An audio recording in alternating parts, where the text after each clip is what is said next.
How's City Hall doing down there, Ben? Still standing. Good thing.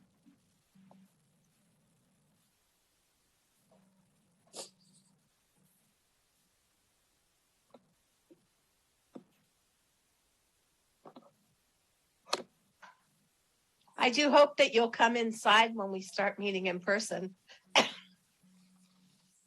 That sounds like a good plan. It might get pretty cold when it starts to be more wintry. I think Ben's very rugged and can handle it, but I worry when the rainy season comes. That's just not going to be fun. All right, so all fun aside, it is 6 o'clock. It looks like we have all of our colleagues gathered and present. I'm going to check in very quickly with our staff and see if we're ready to go tonight, Mr. Obed. Yes, Mayor, we are ready to go. Excellent. Well, with that, I'm going to welcome everybody and call this meeting to order. Welcome to our regular joint meeting of the Cotati City Council and the successor agency to the former Cotati Community Redevelopment Agency for Tuesday, October 25th, 2022. And our next thing will be roll call. So I'm going to ask our city clerk if we could have a roll call of the council members present, please. Councilmember Moore. I'm back. Councilmember Sparks. Here. Councilmember Ford. Here. Vice Mayor Harvey. Here. Mayor Landman. And here. And with that, I asked City Manager Damien Obed if he'd be kind enough to introduce the staff present tonight. Yes, thank you, Mayor, members of the council. So obviously myself, Damien Obed, City Manager. We have John Bacher, City Attorney, here tonight with us. For department heads, we have Noah House, our Community Development Director. We also have Craig Scott, our Director of Public Works and City Engineer. We have Angela Corder, our Director of Administrative Services. And we have Michael Parrish, our Legal Police. And then, of course, be remiss not to also let you know that we have Kevin Patterson here, our Deputy City Clerk. We wouldn't be getting very far without Mr. Patterson in this electronic age. I know that. So thank you for that. So next, I'm going to join everybody present and in the audience, if you wish to join me in the Pledge of Allegiance. I pledge allegiance To the flag of the United States of America. And to the republic for which it stands, one nation, under God, indivisible, with liberty and justice for all. Thank you, everybody. So that moves us to item 4, which is approval of minutes and the notice of waiving a reading of all resolutions and ordinances introduced and or adopted under this agenda. This is an action item. So I'll begin by asking my colleagues if there's any corrections or additions to the minutes tonight. I'm not seeing any eyes open wide or any hands go up. So we'll next come back. We do have some member of the public here, I see. So we're going to go to public comment and see if anybody has any comments on the minutes of our October 11th regular meeting. Thank you, Mayor Landman. Speaking to our attendees tonight, if you'd like to make a public comment, please use the raise hand icon, or if you're dialing in, dial *9.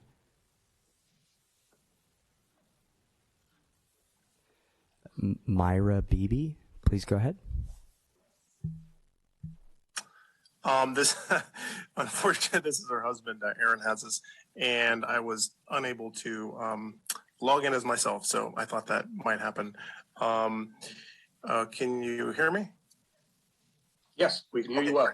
Okay, awesome. I just want to make a few quick comments. I'm a construction worker, and I just had a few thoughts I want to share tonight with you, which is when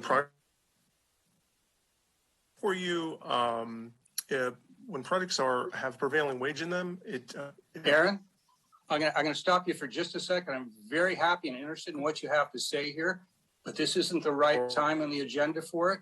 I think you're going to want to either comment on during citizens' business, which will be coming up very shortly, or we do have an agenda item. Living wage for people that like. Were you able to hear me, Aaron? Yeah, I'm going to ask you if you could just hold your comments because we're kind of breaking up a little. Sorry about that. That's okay, Aaron. What I wanted to say to you is we're only speaking right now Yes. to the minutes from our last meeting. My bad. My bad. Okay. This is No this is the problem. It general happens comments. all the time to new people. I'll be looking for you to raise your hand during citizens' business, which you can comment on anything you like for 3 minutes, Awesome. as well as any of our agenda items that might relate to what you want to talk about. Okay. Yeah, but just I'll wait for that then. My apologies. No worries. Thank you so much. Okay. All right. We'll see if we have any other comments regarding our last meeting. Mayor Landman, that will end public comment. All right. So this brings us back. Then if I could have a motion, please. Move to approve the October 11th minutes. Second. And a motion. Vice Mayor Harvey is very fast. It's hard to be around that way. I think it's because on my computer, her face is closer to this side. It always seems to work that way. There's something to that. You got to work on that, Jen. So we have a I like to motion. keep the meeting moving. Nothing wrong with that. So we have a motion from Vice Mayor Harvey and a second from Council Member Ford. Can we have a roll call vote, please? Councilmember Moore, Abstain. Councilmember Sparks, Yes. Councilmember Ford, Yes. Vice Mayor Harvey, Yes. Mayor Landman. And yes. All right. So that concludes item 4 and brings us to item 5, which is announcements. So I will ask everyone to bear with me. I have a few paragraphs to read for the public. We'll begin with our meeting orientation for new attendees and viewers. In conformance with the Brown Act and the adopted City Council rules, the meeting agenda includes items labeled as action items, where the City Council will consider the item and citizens are afforded the opportunity to provide comments relevant to the item being discussed. The meeting agenda also includes a citizens business item, which is a designated place on the agenda where citizens have the right to say whatever they wish. The City Council may or may not choose to respond to comments as the government code allows. However, if the City Council declines to respond, it should not be perceived as giving credence to or agreeing with any statements that the City Council or its members may believe to be incorrect, misinformed, or purposefully biased. Next, Measure S supports police services, a variety of recreation programs for all ages, and the maintenance of our streets, parks, and public buildings. You can see details on the web at cotadicity.org. Next, citizens who are interested in receiving City of Cotati community alerts via text or email are encouraged to sign up with Nixle by downloading the Everbridge app, either from the iOS store or the Android app store, or by texting your zip code 94931 to 888-777. And finally, like always, we'd love to hear from you. So please feel free to contact the city at 707-792-4600 or at info@cotadicity.org. If you have a non-emergency issue after normal business hours, you can still contact us at 707-792-4611. And of course, if you have an emergency, please do contact 911. You can continue to look for updates on the city's website and social media channels, which are available on Facebook, Instagram, Nixle, and Nextdoor. So with that, we move to item 6, which is approval of the final agenda. This is an action item. And I'll begin by asking the city manager if we have any changes proposed for the agenda tonight. Mayor, just one proposed change under the consent calendar, item 8B. This is the acceptance of the pavement preservation West Side project. We thought we were done with the project, but we just received a late breaking minor change order. So we have to process that and then we'll bring this back. So just pull 8B from the agenda and not consider it tonight. Very good. All right. So we do have that change. So with that, before we go to a roll call vote for this, I'm going to ask if there's any public comment. And this is just on approval of the final agenda. That's not anything to do with any of the other items. So not public business yet, citizens business yet. Thank you, Mayor Landman. If anyone would like to make a public comment, please use a raise hand icon, or if you're dialing in, dial *9.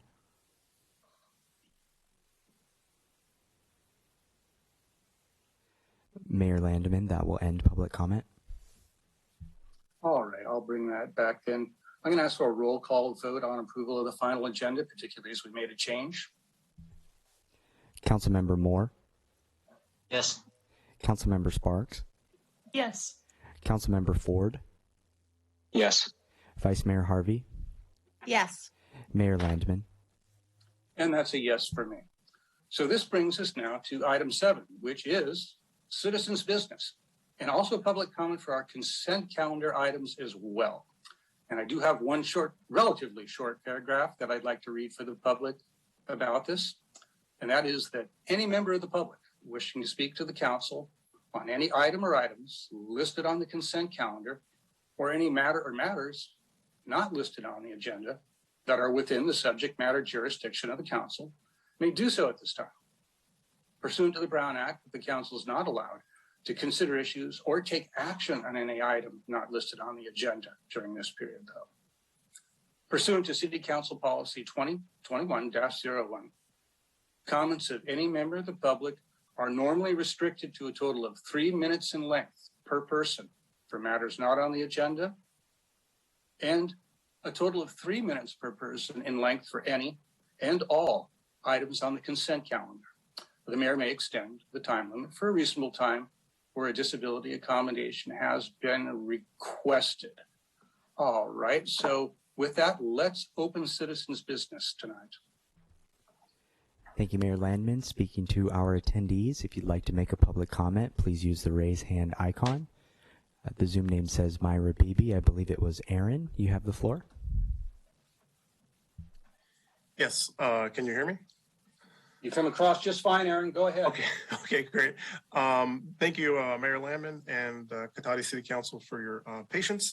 I just wanted to basically summarize my concerns and my hopes, I guess, if you will, that as a construction worker, as projects come before you, if projects have prevailing wage in them, if they have apprenticeship language, and they use contractors that provide healthcare benefits, I think it's just great for the community overall.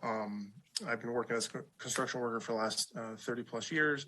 And every time I work on these projects, not only additionally, if there are projects that are, in the area and local, of course, that is a huge boon as well. So basically that is in a nutshell. I just want to kind of generally throw out there, if projects like that come through and in front of the city council, it would be great if you could keep those sort of things that I value and that probably a lot of people value in mind. And thank you for your time tonight.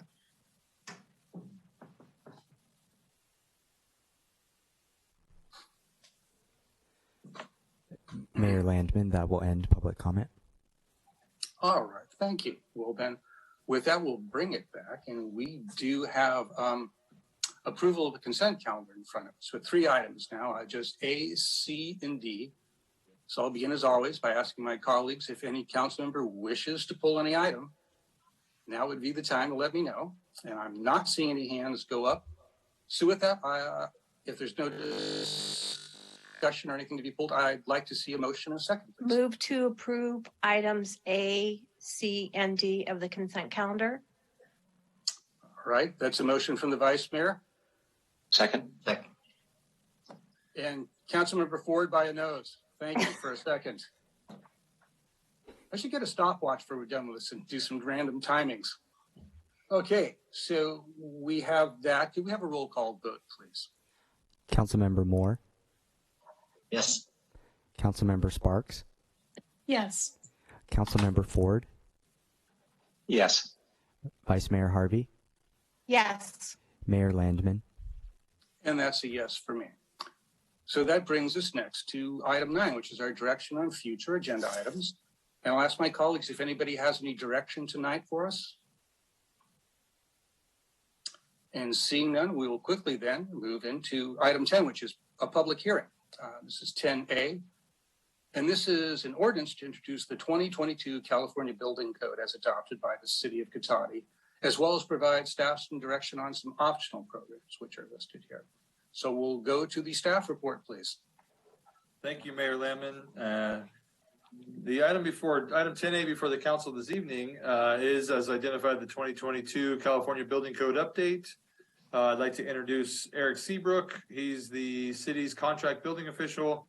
And as the council is aware, the city has a relatively small staff in community development, and we support that staff with a few contract employees, with the building official and building inspector working for Philip Seabrook and Associates, which Eric is a principal. So I'm going to go ahead and move to the next slide and do an introduction, and then Eric's going to do the majority of the presentation. As presented, this is an ordinance introduction and a first reading. Getting it before the council this evening will provide enough time for the second reading and the 30-day period before it goes into effect on January 1st of 2023. So we will have, or we expect to have the ordinance in place in time for the next code update cycle. And then as identified, staff is seeking direction on some optional elements.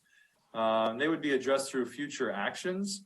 And you'll see there's some overlap with the 2022 code, but these have been kind of on our work list and listed in the council priorities. And so we wanted to touch on them tonight, highlight where the proposed code updates would address some of those elements, and then get some direction to see if we need to take it further with some future actions. We'll go to the next slide. And with that, I'm going to turn it over to Eric Seabrook, the city's contract building official.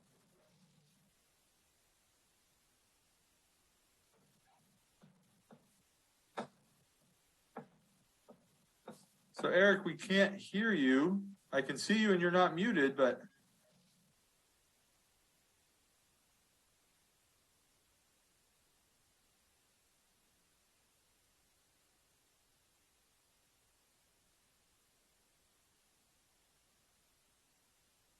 Kevin, I'm not sure if you have the ability to work any behind the scenes magic. Why don't we just take a pause for a few minutes and we'll see if we can reestablish some communication here.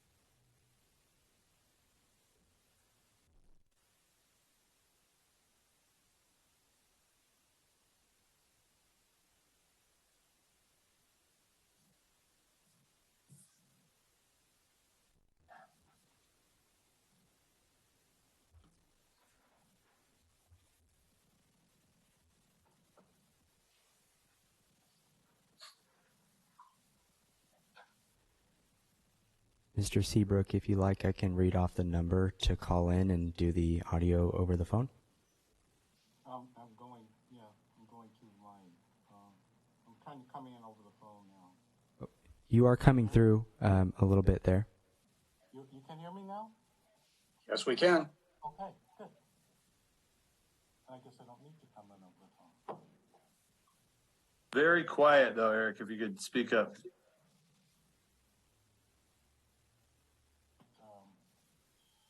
Go to a microphone app and see if I can turn this up a little. Is this better? Can you hear me better now? A little bit. Oh, audio. Audio controls.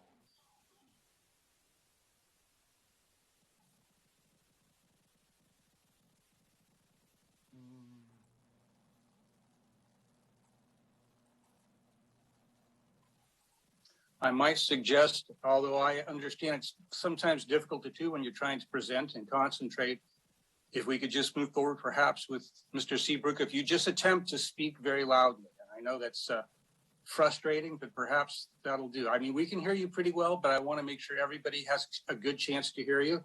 And I think if we do that, unless we see get some emails or notice from the audience, I think we should be good. Okay. Good afternoon, evening, council and mayor. The building code is typically revised every 3 years by the state, and we are mandated to adopt this new code. So what happens is the code is reviewed, amended over a 3-year period, and then reintroduced to the public for the purposes of more efficient equipment and addressing the technology that the industry has moved through. So what happens now is we have the new code, there are new adopted policies and new adopted procedures in the code. The majority of it is pretty consistent with what's been in the past, so we're not really looking at a lot of changes. We are currently adopting code that is pretty consistent with local jurisdictions, meaning Petaluma, Sebastopol, the county, trying to be consistent with them, trying to minimize what issues there are when it comes to construction between the counties and minimizing conflict from one jurisdiction to another at this point in time. So currently, we have adopted the 2022 code, and we've adopted all the codes from the building code, residential code, fire code, electrical code, mechanical, plumbing, and energy codes.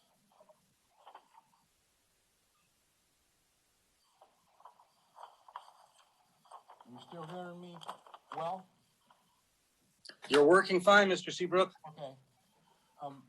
The city ordinance proposes a few minor changes to the codes that we've looked at, and the goal of these minor changes are to make construction easier for our constituents and also to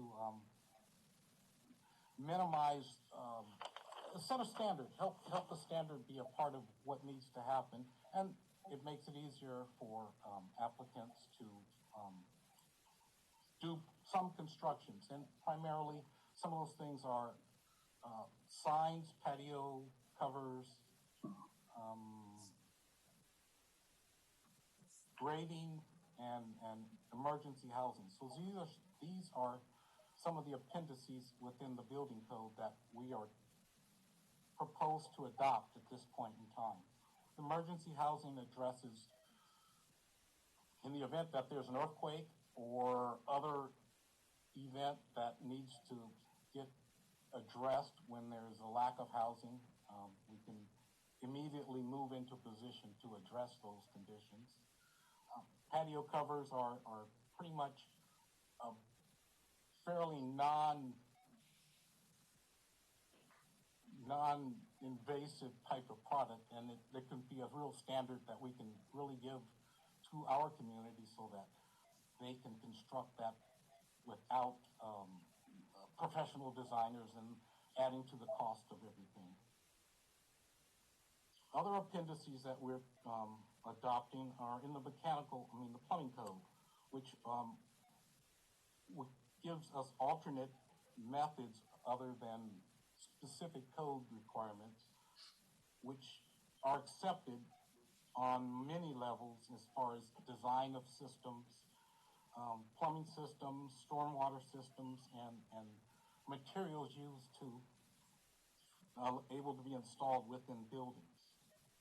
We are also adopting the existing building code and the seismic upgrades that are required in the existing building code when buildings are upgraded and or revised and or repurposed for other reasons.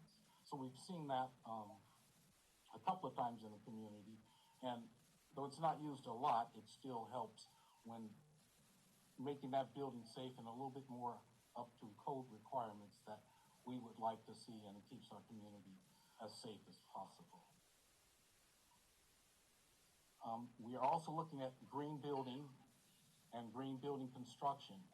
We've adopted Tier 1, which takes it, the whole process up to a little bit of a higher standard in which many of our communities are addressing the same things. Petaluma, Patati, Windsor, are all looking at a higher standard for building and with respect to green building perspective and just a better living environment for inhabitants of a building, making it more user-friendly and less toxic environments as far as the chemicals and everything being used.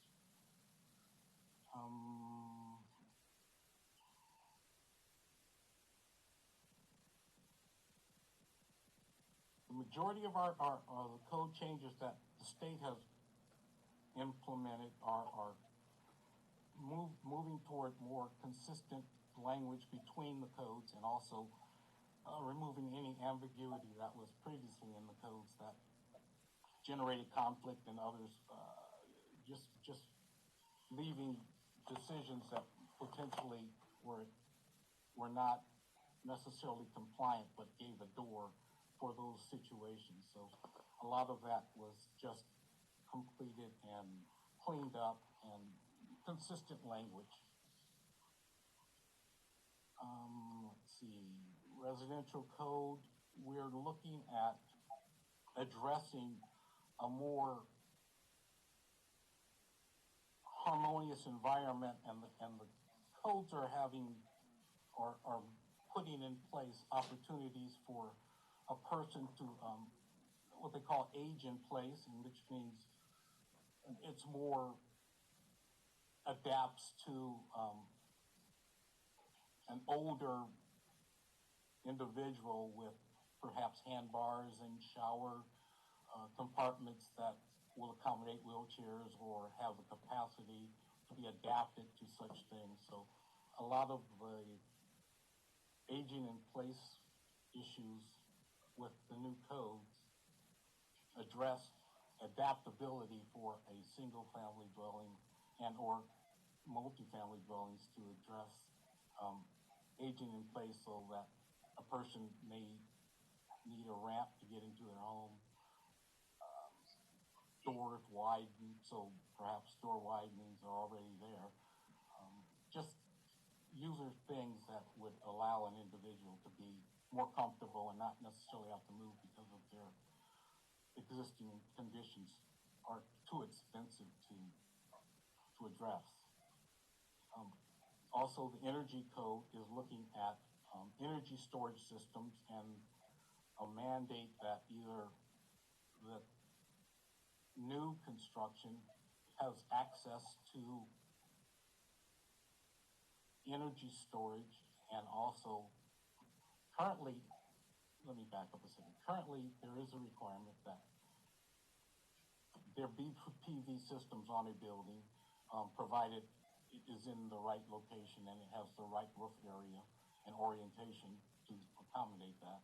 And so with that, there's also the requirement that there would be potential or the potential to create energy storage, which would mean batteries on site, so that it becomes a little bit more independent of all of the energy and more self-sustaining. So that's a part of that. With that energy code requirement, the new codes are requiring larger service amp, which is understandable to accommodate all of the potentially electric appliances that will be in the home.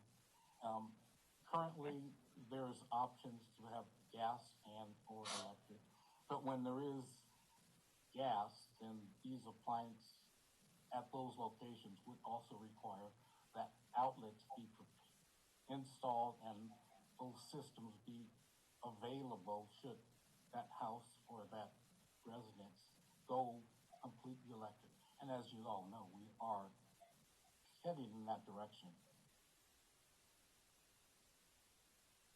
As far as CalGreen, we're looking at more electric vehicle installations and the development of what that means with regard to how the ratios go. Currently, I think we're looking at a 1 to 10 ratio, meaning one EV charging station for every 10 parking spaces as far as we are looking at right now.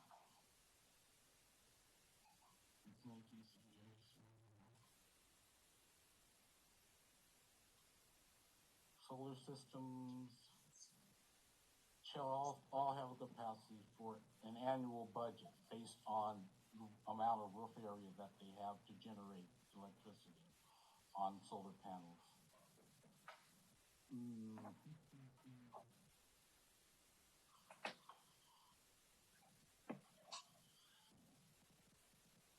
So there's a big component to try and get more EV, electric vehicle charging systems in town, but also to address it in the multifamily situation and at single family dwellings. And we've kind of reviewed all of the financial impacts and considerations for all of these things, and it's fairly minimal. We're investigating all electric and what it means to the community, and right now we are trying to gather enough data to make sure the best way to go and how to implement it with current local municipalities that we work with. Noah, is there anything else you would like to add to this?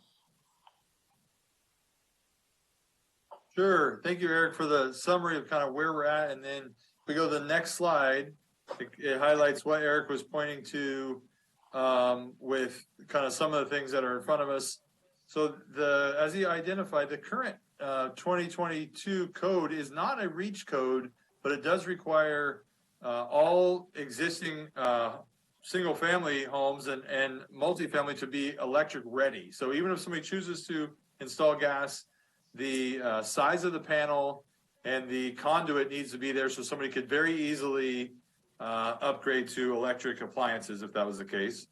There are significant photovoltaic standards for new construction, primarily focused on residential. We're wondering if the council wants us to look for a commercial standard.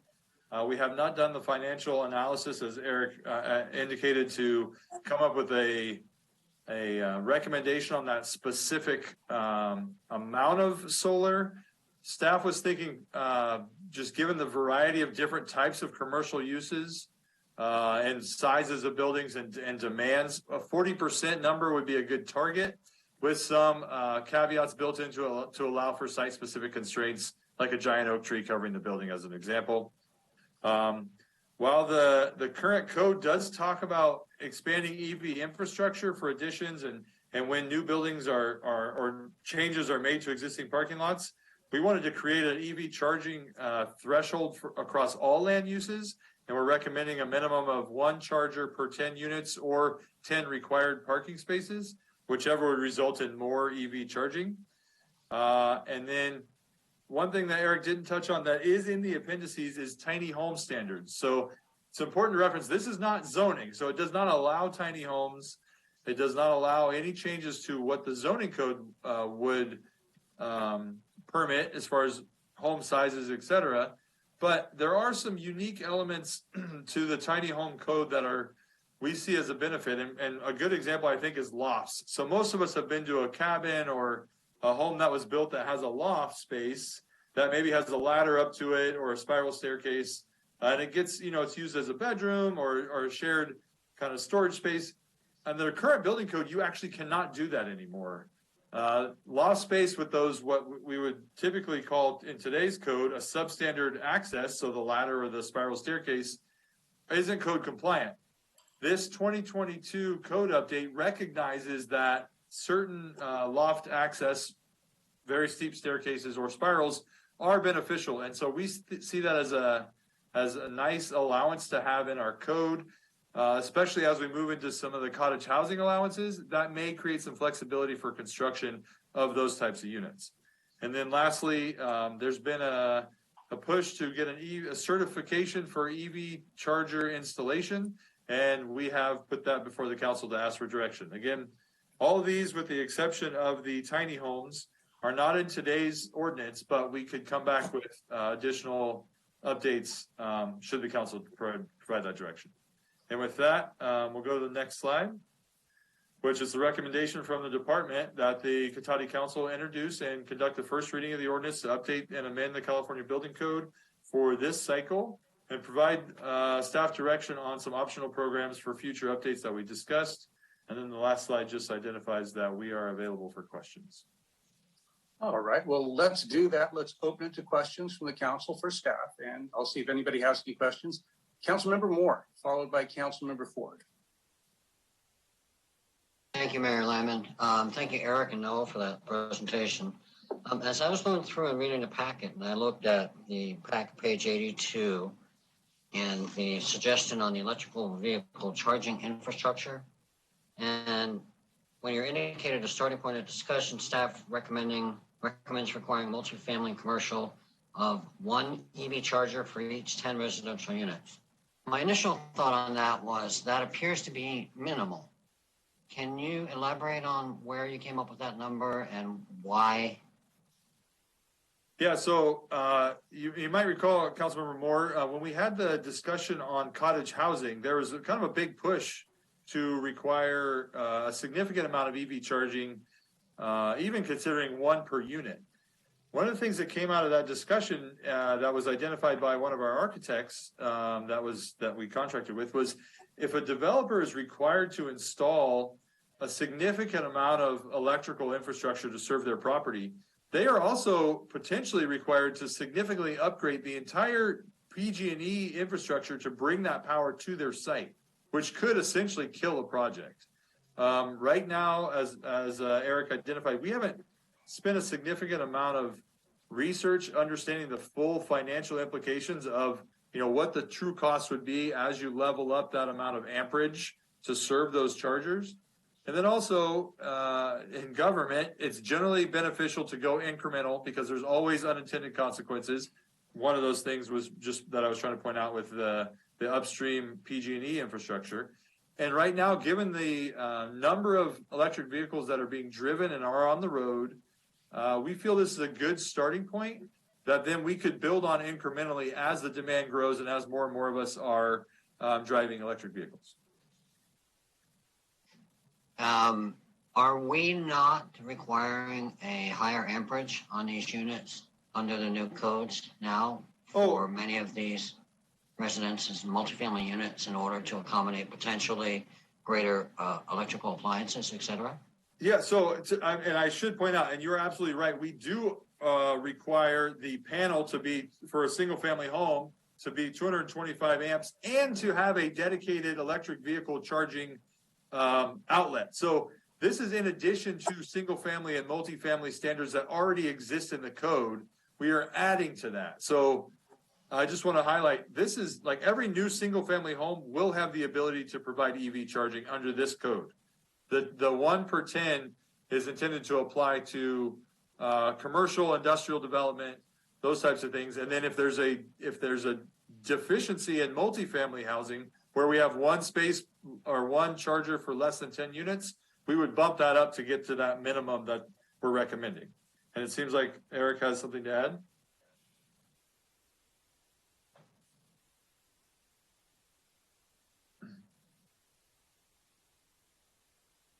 We're having trouble hearing you again, Eric. In addition to the electrical, we would add electrical.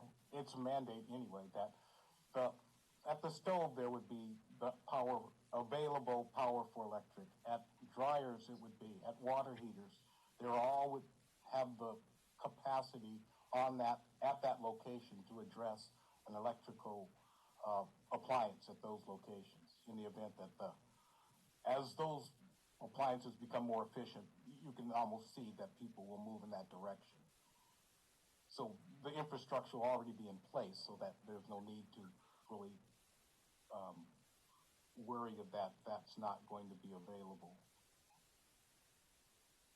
Okay. So if I understand that, then under the 1 and 10, we think that that's sufficient moving forward when we look at 2035 being no combustion cars sold in California? That's from the staff perspective, that's sufficient to serve the demand today. between now and 2035, we will have at least 4 more code updates, doing some quick math. Yes. That I may be off by a year, but because we're going to do this every 3 years, mandated by the state. So this is a recommendation to go beyond where we are in this moment to serve the capacity of the needs of today. Okay, thank you. Additionally, we're not we can amend this code at any point in time as we see fit. So it would just still go through the 60-day process to do it. However, if we recognize that the demand is different and or higher, then we can address it along the way. Okay, thank you. All right, let's see. Let's go to Councilmember Ford, followed by Councilmember Sparks, and then Vice Mayor Harvey. In that order, please. Thanks. I'm just clarifying a few things so that on that list of optional pieces, Noah, I think you said that the tiny home standards are already included in the proposal, and the others we'd have to. So that's still an option, but it's an option you're giving us. We could take it out. The others are options we could talk about putting in. Correct, because the state kind of baked the tiny home standards into the code that they sent us, whereas the other things are additive that we would need to rewrite and bring back. Perfect.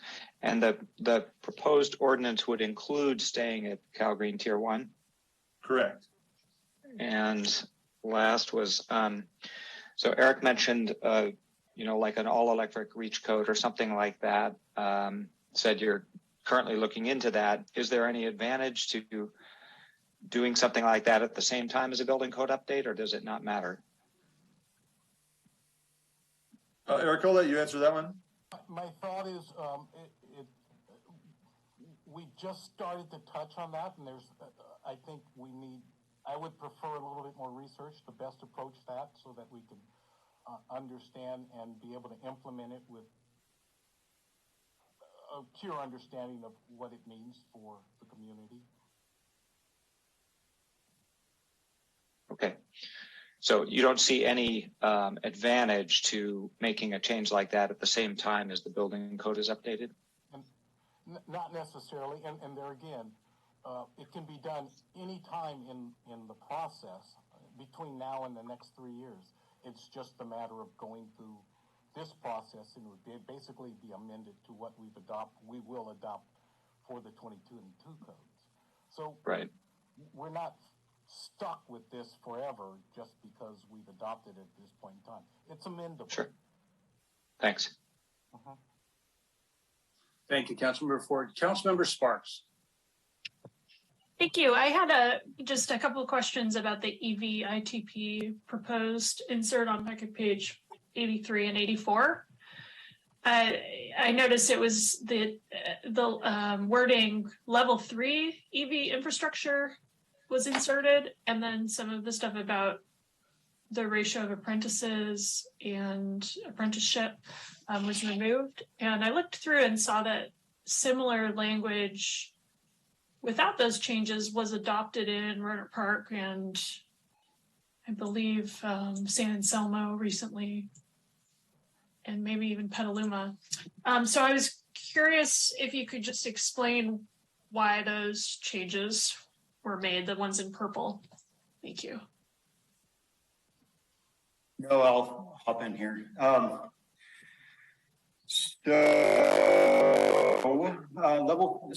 Level 3, I guess a couple reasons. One is that the level 1 and level 2. So in case anyone's not familiar, right, level 1 is 110 volt. Level 2 is 220 volt. We're talking normal household residential voltages. So there's nothing special about that. Anyone, I think, can do that. There's no reason to put a whole overlay of special requirements on that type of EV charging. Now, level 3, when you get to level 3, you're talking high power EV chargers, and that's a different animal. And I think if any EV charger, that would benefit from some specialized training. With respect to the other, it was just, with respect to the other stuff, I would just generally say that some important things, I think, at least from a staff perspective to keep in mind is, as we're looking, we're looking generally to recommend to not reiterate state law here if it's already state law. And then recommend language that reduces sort of the paperwork burden, because I can guarantee you we're buried in tracking and tracing of things and projects, and just adding stuff for no seemingly good reason doesn't seem worth it. And then just making sure the city remains the sole entity for managing these kind of projects. So there's some other, I think, if we got into an ordinance, there'd probably be some other recommendations too, but that's sort of the general outline of the model language that was put in there, and the start at least of some proposed edits. Can I ask a follow-up question? Can you tell me a little bit more about what sort of paperwork and tracking burden it would impose without those changes? Well, Councilmember Sparks, I'm just envisioning a situation where an EV charger, a 110, I mean, that's just an outlet. And then a 220 is the standard off-the-shelf EV chargers that most people are getting in their garages these days. I'm worried most current electricians are not even going to be aware of this requirement. Most homeowners wouldn't know to check for that certification.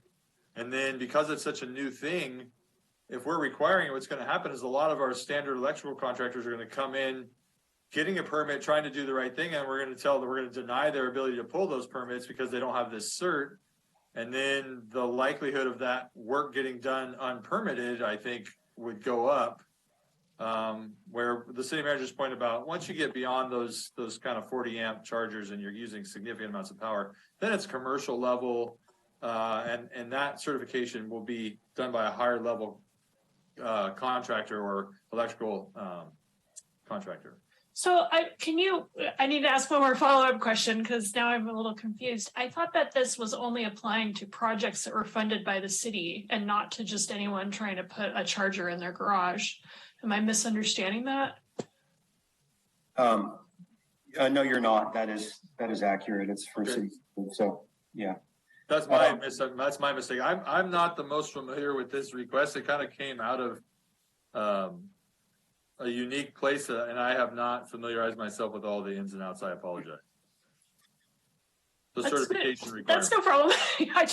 I just thought I was like totally misunderstanding. You are correct. Okay. Yeah. So this is modeled after AB 841, which basically says that if EV chargers are funded in whole or part by the PUC Energy Commission or Air Resources Board, that they have to follow some special sort of requirements. And one is, that and I'm just talking AB 841 right now, right? So that basically says that if the funding comes from those sources, it has some requirements. And so what this would do is this would add City of Cotati to the list of agencies that fund projects that would have to fall under similar but different than 841, slightly different in some ways. So 841 basically says that they must be licensed electricians, which of course would be, I think that'd be obvious in any standard. And then, one electrician shall be certified with this EVITP. And that's for any voltage except for residential voltage. Residential voltage is specifically excluded from AB 841 because it's residential voltage. And then it does say if the charge port's over 25 kW, which to me says level 3, because you're not going to get a level 2 charger at that high kilowatt rating. So then it says 25% of all the electricians in the project shall be EVITP certified. And then it goes on to define how the certification program works.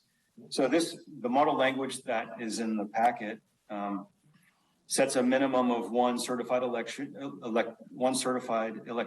and licensed electrician, similar to 841, but it also requires that 50% of the certified electricians are also EVITP. It restates state law on apprentice requirements.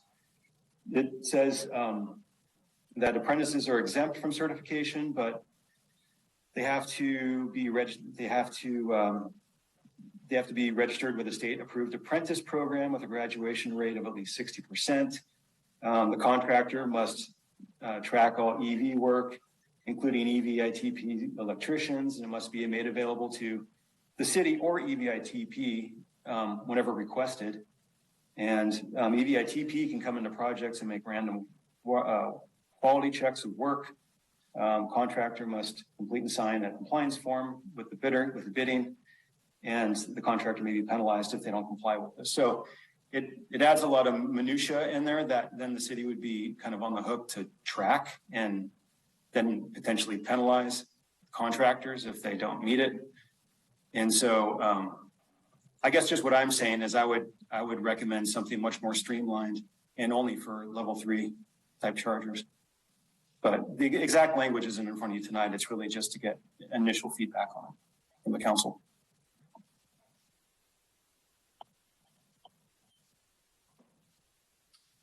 Okay, thank you. I'm sorry, I thought that the language in 83 and 84 was the proposed language, but you're saying it's not? It's the model language and it had some initial edits, but then I think we just stopped and said we should get this in front of the council to make sure we're all going in the same direction. We'll okay, understood. All right, thank you. Perfect. Vice Mayor Harvey. Yes, thank you. Laura hit on a lot of what I wanted to address. I am a little concerned about putting the level 3 in there because we don't define what level 3 is. And in fact, my understanding is that all of the public sites that we put out, they're all not necessarily level 3, that we also have some that are level 2. And so I would think that as a city, we would want to have this certification for anybody doing work for us, for our public, especially considering, you know, it's not an onerous process. I mean, it's 16 hours worth of training, and the certification is good for 3 years. It's not like we're asking for a lot, and there are quite a few contractors within our county and the state that possess these things. So I don't feel like we're, you know, kind of pushing anyone out. So since level 3, since we do, from a city perspective, which is what this is about, we do more than just level 3. I'm concerned about putting just that in there. And then I also was concerned about taking out the language around the apprenticeship. I think that the model is good, and I think that we should set the right direction. And I didn't hear really anything that said that there was a lot of work for staff. It sounds like there's work for the contractor to have to prove this certification, but, you know, looking at something that's already done, especially considering if we put it in our requirements, anybody bidding on this stuff would already know that was our requirement to do that.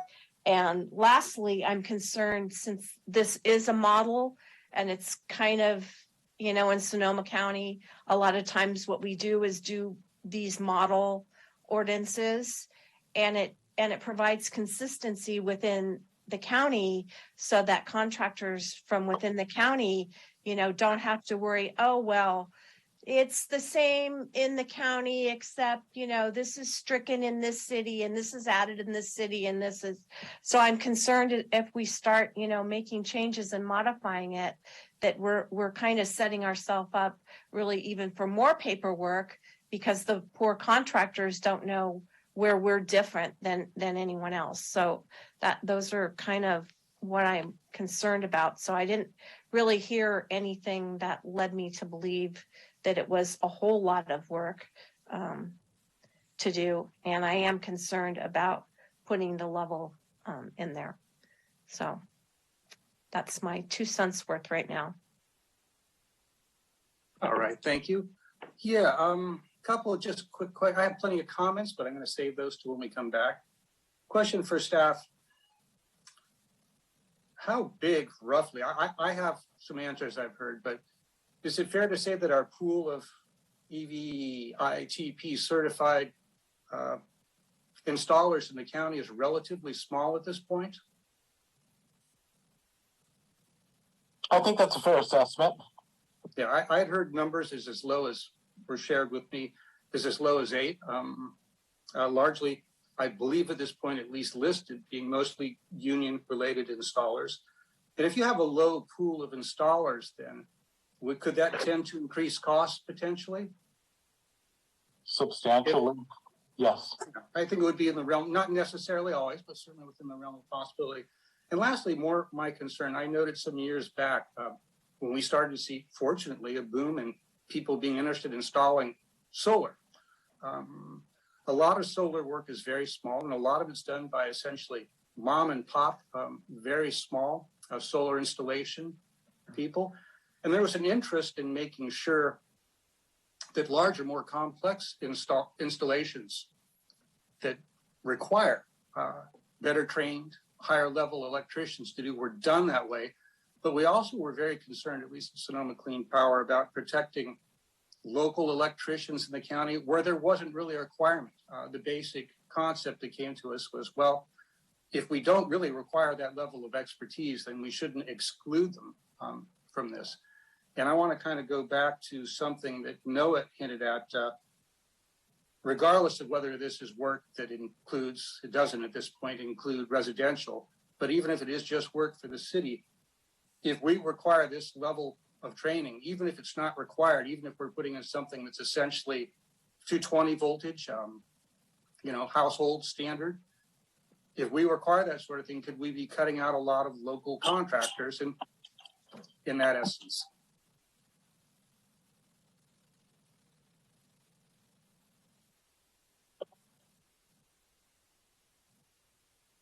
Was that a question, Mayor? It was. I'm wondering if there's such a limited supply, it absolutely would limit the number of people who could reply to our bids. Yeah, and that would be my concern. I want to be real clear. If there's any good argument for any part of this where an expanded requirement for training makes a substantive difference, I'm all behind it. And if it benefits union workers, I'm doubly behind it.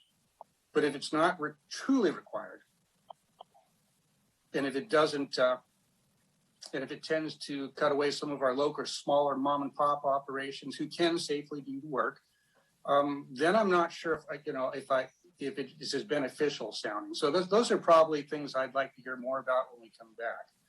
So I see one more comment from the Vice Mayor, then I'm going to open it to public comment because I bet we have some input waiting for us there. Vice Mayor Harvey. Thank you, Mayor. As a follow-on to your question, I think what staff needs to look at for us and bring back to us is, so we probably, when we do electrical projects, since this is just for the city, have a, if you will, a pool of people that normally apply. And so it would be helpful, I think, to us, since we usually deal with a set pool that applies for our bids, to know whether those folks have these credentials.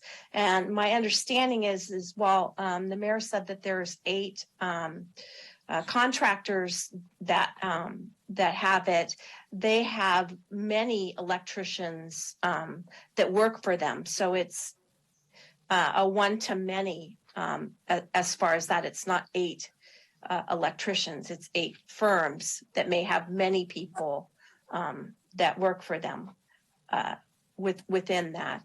And my understanding also is that, the reference was made that this is only for union members, but my understanding is the way this program has been put out, it's put out by organization that doesn't care who you are, whether you're a mom and pop or you're a union worker. Anyone can take this certification. It's not just a union thing, but that's just my understanding of this. And you guys can correct me if I'm wrong, but that was my understanding when I read through the information that I had. So that would be also a question to verify that. So thank you. And good point. Thank you, Vice Mayor. In full disclosure, I actually got that number because it was question I had, and I had the ability to talk with Ms. Higley from IBEW Local 551. And I asked how many contractors we had that she was aware of, at least, that were listed. There may be others that haven't signed up yet. That's a possibility somehow, the way the system is set up. But I was told 8, and I asked of those how many were union. And unless I misunderstood her, she told me, and I believe she'll correct me if I'm wrong in a moment, that they were all at this point union, which is great for larger projects. I think that's wonderful. I just have some concerns about smaller ones. So with that, that's a perfect segue. Let's open up to public comment and get some input from the public. Thank you, Mayor Landman. Speaking to our attendees tonight, if you'd like to make a public comment, please use the raised hand icon. Natalie Higley, please go ahead. Thank you, Mayor Landman and council members. I am Natalie Higley, and I do represent IBEW Local 551. As we move ever closer to our goal of sustainable green communities, we do believe that it is crucial that the workforce that is tasked with constructing these vital changes be appropriately trained and certified to perform that work. I would implore the council to adopt EVITP requirements that apply to all charger types, with the inclusion of language to uphold California state law regarding the ratio of journeymen to apprentices on the job site, while supporting legitimate California state-approved apprenticeship programs with 60% graduation rates.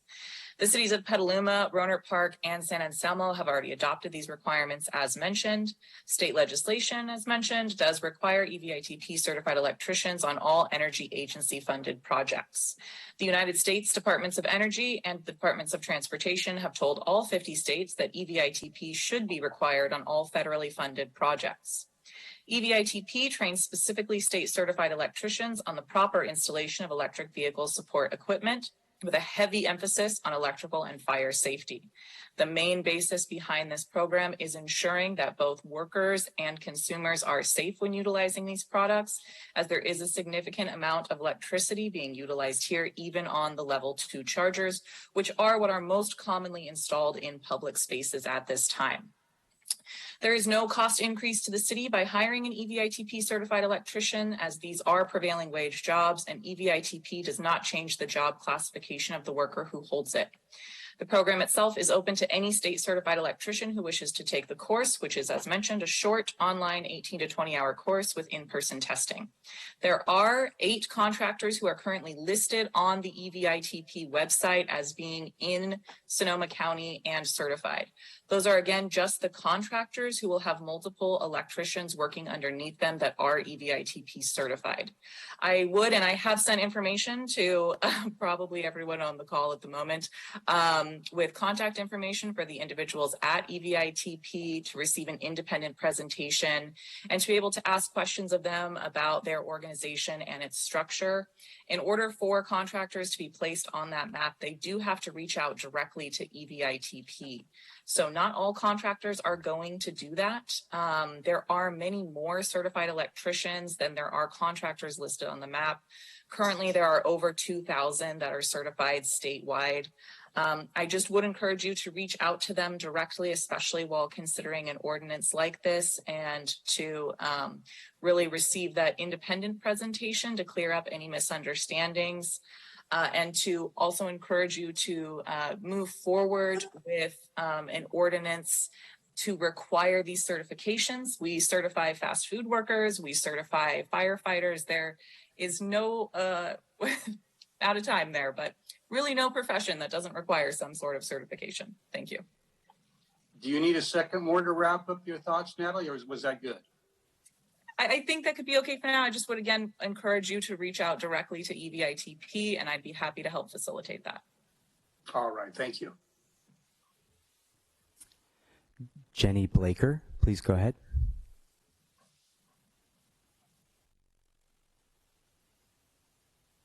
Jenny Blaker, thank you for the opportunity to speak. I was like Mr. Moore, I was concerned about the 1 EV charging station for 10 spaces, which seemed very low. And I was wondering what the city can do to be more proactive in incentivizing people to buy and use electric vehicles, especially people in multifamily homes. As new fossil fuel vehicles will be phased out from and ended by 2035, it seems that even though you've explained that the building codes would change every few years, it seems a little sort of behind the times to just keep up with demand rather than actively anticipate and help ahead of time. People who live in condos and apartments are not going to want to buy electric vehicles if they can't be sure of an easy, accessible, cheap place to charge them. And so it seems important to provide as much electric vehicle charging infrastructure as possible in multifamily homes so that everyone who wants it can have it. It's not with single family homes, most people who want to do that can do that. But we've had at least one friend living in a condo development in Katati who wanted to buy an electric car, and the HOA said no, and that was it. She couldn't get an electric car because it wouldn't work for her otherwise. So I'm hoping the city could do more about that. I was also concerned about safety and certification of the contractors and the workers dealing with, high voltage electricity, both for their own safety and for the safety of the people who'd be using the chargers at home. So I was relieved to hear that the speaker just now talking about the availability of training and certification so that everybody who's installing these could be adequately trained and certified. That's it. Thank you for considering all these issues. And I'd like to see Katati be able to support apartments, condos, multifamily housing to have electric vehicle charging infrastructure as needed in the future, rather than sort of just trailing behind according to the current capacity, current demand. Thank you.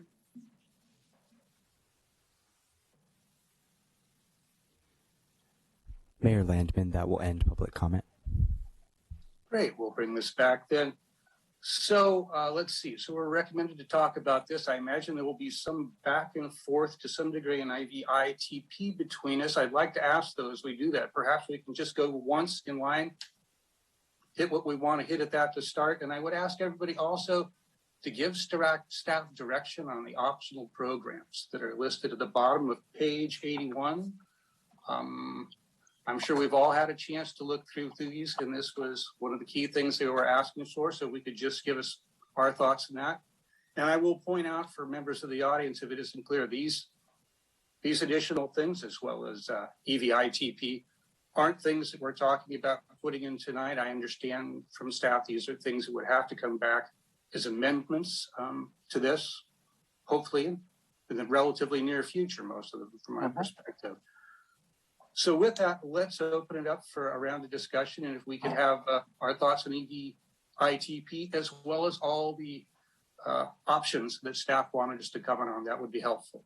So whoever is brave enough to jump first, please raise your hand. Councilmember Ford. Thanks, Mayor Landman. On the EVITP piece, I'd need a lot more justification to justify requiring level 2 installers to have that certification. I've sort of overseen the installation of a set of 20 level 2s, and the electrical requirements are similar to, although a higher continuous draw than electric dryer or electric range. And so to require somebody to go through a training program that covers level 3s as well seems like way overkill when every electrician on the market handles these standard household installs regularly. So I need a lot more justification for that. I'm not seeing it. And I take exception to the characterization that we're letting people do things without certification. These are state certified electricians we're talking about. And to say they can't install a 50 amp 240 volt circuit doesn't make any sense to me. So, so I'd need some justification for that. Currently, I wouldn't support it. On the optional programs, I would like us to pursue an all electric reach code. There are 15 or 20 Bay Area jurisdictions that have already adopted them. And I'm not clear what additional information the staff feels like they need to figure out before we could adopt an all electric code. I know we can change it at any point, but that's part of the issue. People are putting in applications to build, and I want to get out in front of that as soon as we can. So I would support that sooner rather than later. PV standards are dicey right now because right now there's more PV on the grid than the grid can handle, or that the grid can use. So that's an issue right now. So I would support PV standards if we start requiring storage as well, which is what's going to be needed for PV to make a difference. The EV charging infrastructure standard, the 1 in 10 spots doesn't really address the issues at multifamily. That really needs to be thought about how we can write a code that actually gives people access to charging. And 1 in 10 spots with either a charger or conduit built to it doesn't help if it's somebody else's spot and you've got an assigned spot. And I don't know what options there are out there, but some kind of code that says in any new multifamily, everybody needs to have access to charging is, I think, the direction we need to go. And I'm not sure how to write that in a code, but just saying 1 in 10 spots needs to have a charger doesn't do it. Similarly, I'm not clear that convenience stores, 1 in 10 level 2 chargers is useful, right? So I just think that whole thing needs to be thought about a lot more carefully. Where are chargers going to be used and useful? Parking lots at employers where people spend the day need a fair number of chargers, because that's the time of day when solar is active that we actually need cars charging. And convenience stores where people stop in for 5 minutes, level 2s are useless. So I'm not sure where to go with all that. I just think it needs a lot more thought. Thanks. All right, thank you. Let's jump next to Councilmember Sparks. Thank you. I'll just go in order ABCD here. I am strongly in favor of going to an all electric reach code. If the things that we're building now in 2022, people are going to be living in for decades and decades and decades, and we needed to stop putting natural gas into homes before yesterday, because I know I'm preaching to the choir probably, but in order to really tackle the magnitude of the climate crisis, we need to throw everything that we possibly can at the problem. And this is one tool in our tool belt that we can actually enact. I do recall that we were asking about this as a future agenda item quite a long time ago. I think it was over a year ago at least. So I'm sort of disappointed to hear that, hey, we're just now starting to look at this and we need to learn more about it. That's very disappointing to me, because I'm ready to act on it tonight. To introduce it tonight, and really I wish we had done it sooner. So I say full speed ahead on all electric reach code. It's just so necessary. For B, the photovoltaic energy standards, I feel like I don't have enough information about what look like, and I would just like to know more about. I'm all in favor of exploring it and trying to figure out a good solution, but I feel like I'm not exactly clear on what the proposal is tonight, so I'm not sure what direction to give. For C, the EV charging infrastructure standard, I agree with everything that Councilmember Ford said. I think we need to really put this on the list of things to work on as a comprehensive solution. And really do some detailed research about this and figure out how we're going to do this going forward, because again, the same idea as the REACH code. If the things that we're building today, the apartment complexes that, the multifamily that gets built in the next few years, people are going to be living in that for decades. So if we're planning for, the amount of charging that's going to meet the current needs, that's going to be woefully inadequate 20 years from now when people are still living in those complexes. So I think we do really need to think about that more and come up with an entire ordinance or an entire plan for that. And then D, the EV charger installation, EVITP. I would really like to hear from EVITP. Our guest Natalie mentioned that to me when I spoke with her, that there are folks at that organization who would be happy to come give a presentation, answer all our questions. I'd prefer to put this off for now until we can learn a little bit more about this and understand the issue and hear a little bit more about why it's needed. So it sounded like other people had questions about it too. All right, thank you. And thank you. All right, I've got two more people that haven't spoke. I'm looking at the Vice Mayor and Councilmember Moore. Would either of you like to speak right now? I can go ahead and go if you'd like. Thank you, Vice Mayor. So the REACH codes, the all electric REACH codes, I agree in theory on this. I'm very torn on this, and I'll give you an explanation as to why I am. I understand the future.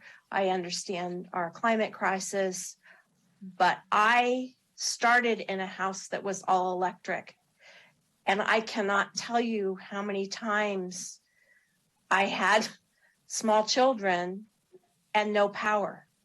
If I felt that PG&E was more reliable, maybe I'd feel better, but there's nothing like coming home and not having any heat, no way to cook, no way to keep yourself warm. So I that's what makes me torn about this. If we all had solar and we had battery backup, or we had generators, or we had something, but I've been in a place where you have nothing, and it's not a pleasant place. So I do have mixed feelings about that one. I understand it's the direction we need to move in, but I do it with very mixed feelings. On the photovoltaic energy standards, I agree. I think I need a lot more info on this one. I am concerned about our grid. Again, our grids don't seem to be very reliable. And that stuff is also moving, in leaps and bounds too. You hear about, having the smaller grids, the microgrids and things like that. So that stuff is evolving so quickly. I'm not sure. So I need a little bit more information on that. On the electric vehicle charging infrastructure standard, I concur with Councilmember Ford.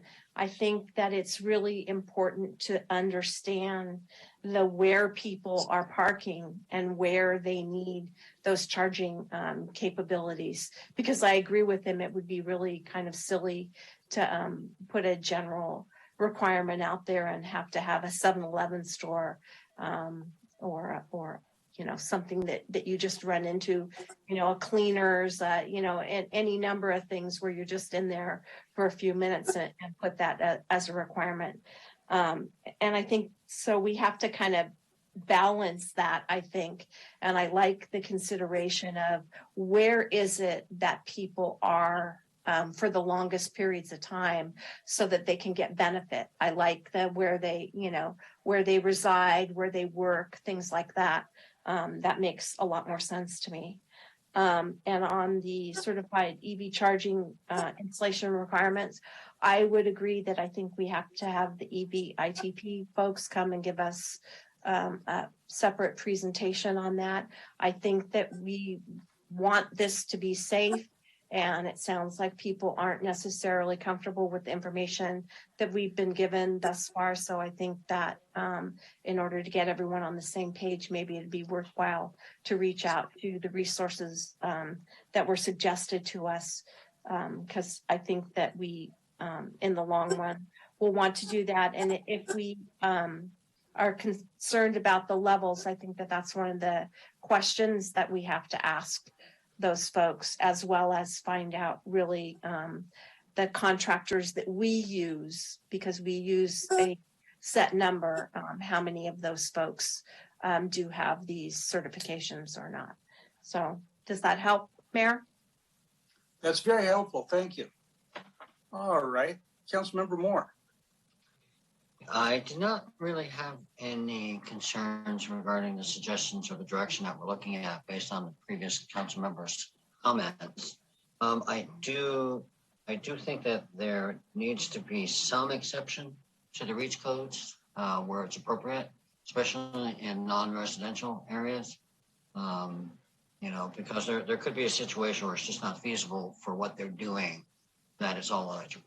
And so I think that there needs to be some wiggle room, however limited that may be. And then I have no problem with requiring certification. I think the certification for the EVITP policy is smart. I don't know that it's going to add a ton of cost where it's not going to pencil in according to developers. And of course, you have a much safer end product if you look at the statistics versus certified versus non-certified. So those are my thoughts on that. Good, thank you. All right, then, so let's see. Let me go through them one at a time. First of all, with all electric REACH codes. And before I do, I just want to confirm, I wasn't sure. Councilmember Sparks, you were supporting all electric, right? Oh, absolutely. I'm so sorry if that wasn't clear. That as a joke. I meant to say that afterwards. I appreciated your enthusiasm, and I share it as well. This is true. This isn't new. It's already been broached sometime back in this county. I think we know the direction, and that's to do it more like Santa Rosa did it, or form our rule ordinance more like Santa Rosa, not like Windsor's. So I'm supportive of that. I'm supportive of moving towards those and would be open to seeing that come back. I would be open to exceptions, as staff suggested, on case-by-case basis for commercial and industrial uses that may need that, provided there's a good reason for that. And I do think, as much as I like to push for good standards that aren't weak, there is some wisdom in having a little wiggle room, because we all know we can try and figure everything out and talk about this for hours, and there will be something that comes up that breaks our calculation in a way we don't want it to, that could have ended up better if we just left some room to reassess. B, photovoltaic energy standards for new construction. Yes, I'm supportive of that. And I'd be supportive of seeing incentives for storage to pair with those panels for both residential and commercial too. I think, as Councilmember Ford rather adroitly mentioned, that's really necessary to make this work. We don't really need more PV right now. What we need a way is leveraging and smoothing that load out to use it in non-sunlight hours. And that's the way forward. So I think there would be value in that. And I will also add, as I've added many times in the past and hope to see before I left, I don't think I will, but I think I would note for sites that don't have a usable solar aspect, that a requirement or a calculation for using local 100% renewable power works just as well to achieve the same goals and eliminates that need for storage too, to some degree, to a large degree. For EV charging infrastructure, I had the first thought, as many of you and many of the public, I thought it sounded a little too small. I was waiting to hear from people that had more experience living in multifamily housing to see if that sounded too much. I agree with the general statement that Councilmember Ford put forward, that a generous statement that everybody living in multifamily needs access to charging. One idea that comes to mind to me is that we could have a requirement for one, or I would think more, probably myself, charging spaces for a certain number, and one unassigned charge-only parking space for every 10 parking spaces, for example, only for residents. Now, this requires more spaces, but at the same time, that moves the problem of people parking there unless they're charging. just a thought. There's a lot of ways to do this, but I agree with the concerns, and that's just a direction to go potentially. As far as the certified EV charging installation requirement, yeah, as I said earlier, I'm generally pretty supportive of union issues. At the same time, I've also learned I want to be careful of unnecessarily freezing out smaller people that make a living and have appropriate state certifications and do their work. And so I did reach out. I reached out to staff members at other agencies, just so I had more input. I reached out to people in construction and the electrician industry to get their thoughts, and the general consensus kind of approach where our staff actually wound up. And that was simply that residential or even most level 2 charging EVTIP is overkill for that and not really necessary. So yeah, I agree. When this comes back, and I'm sure it will at some point, I would be happy to see a presentation too. I think IBEW sees where our concerns are, at least for some of us. You haven't sold us on the need yet. Why that's crucial, why certification for people doing regular work. And I've read all the material that came with this, but there was really nothing that terribly moved me in that direction. And I was open to it. I have to say that. So that's my input. So I think we've had a chance to share where we're at. I think we've weighed in all this. I'll look and see if there's any last comments. Councilmember Ford. Yeah, sorry. One more point I want to make is that the language as proposed isn't just city projects. It's any projects that use city money in any way. And that could, for instance, mean a much broader applicability of the EVITP requirement. For instance, if the city offered even a really modest incentive program to install EV chargers, then this would kick in, this requirement would kick in for everybody in town. So it's not just city projects that this would potentially apply to if we required for level 2s or, goodness, even level 1s, meaning 120 volt outlet in your garage. So I hope that we're careful with this language. I'm even wondering, and I was going to ask City Attorney Bacher if he could weigh in on this. Currently, our permit fee for an electric vehicle, for an EVSE installation is $200, which is $300 less than what the city says it costs to administer that permit. So I'm wondering if that subsidy, the council decided a year ago to keep the permit fee for electric vehicle charging low, essentially subsidizing it. Is that a use of city funds to construct the EV charging, and would that trigger this EVITP requirement? Mr. Bacher, now that you've got a surprise call, I'll give the calm to you. Well, I just reviewed the language, and it says if the projects are constructed with funds provided in whole or part by the city,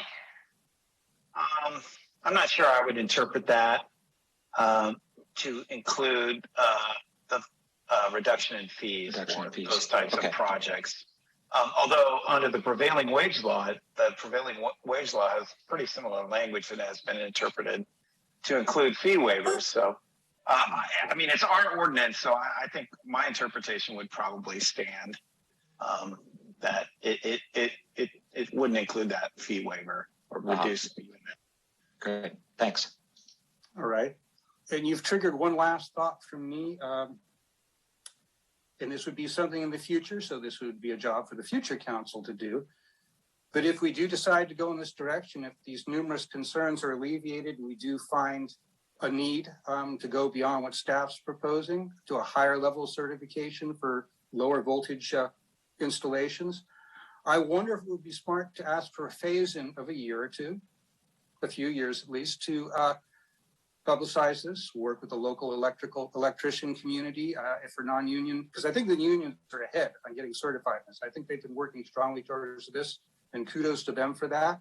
And this would give us a chance to make sure our local smaller players, many of who sometimes we work with, would have the opportunity, because I do agree with the Vice Mayor. This was one of the first questions I asked Ms. Higley when we talked about this. What was the cost and time involved for someone to gain the certification so they could be competitive? And it's maybe somewhat of a pain if you don't need it, but I would agree it's not terribly onerous. So I just wanted to put that thought out there. That might be something that's useful, and that way We can level the playing field, get everyone on board. I don't know if we need it, but you'll have to determine that. Vice Mayor Harvey.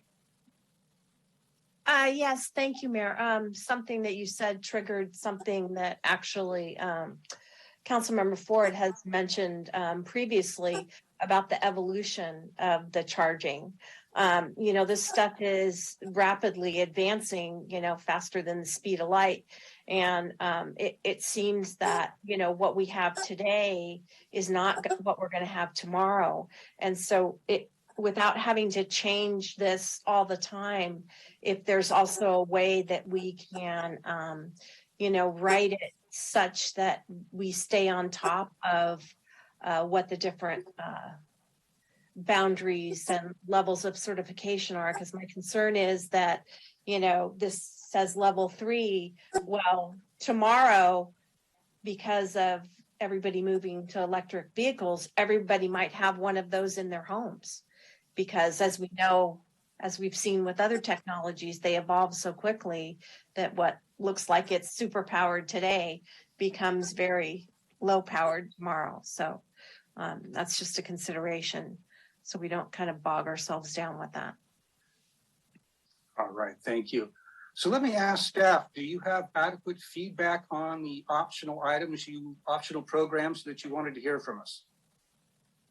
Thank you, Mayor and Council. I absolutely feel like I do. And just to clarify, the 10% standard was not for multifamily housing. There is this pretty significant multifamily housing standard in this code. So when I return, I will provide much more information on what the 2022 code includes, and then clarify where we're pushing or recommending to go beyond that. So with that, we do have adequate direction, and I would recommend that the council continue with the introduction of the ordinance itself if they're comfortable, knowing that we will bring back these other pieces, including REACH code, on a relatively accelerated timeline, if that is the direction. I'm seeing nodding heads. It looks like there's some clarity on that, and that was exactly my next words, Council. So we're looking for somebody to move introduction of this ordinance. Well, I guess I would move that the council introduce and conduct the first reading of an ordinance to update and amend the California Building Code to implement changes for the 2022 building code cycle. And we have, I believe I heard, provided staff with direction for the optional programs. All right, we have a second by Councilmember Ford, and the motion was from Vice Mayor Harvey. Could we have a roll call vote, please? Councilmember Moore. Yes. Councilmember Sparks. Yes. Councilmember Ford. Yes. Vice Mayor Harvey. Yes. Mayor Landman. And that is a yes from me as well for that. Thank you very much, Council. That concludes our public hearings and brings us now to item 11, which is our regular agenda. We have 3 items tonight, I believe, and we're going to begin with 11A, which is a presentation on the pension unfunded accrued liability management policy status and a discussion on estimated activity. This is an action item, but we're not taking any action. This is more of a presentation and open to direction or input and questions. So with that, we'll look for our staff presentation, please. So, good evening, Mayor, council members, and our fellow members of the public. Tonight we'll actually be receiving a presentation from Dimitri Simov, and he will provide us an update on where we are on our CalPERS pension liability analysis.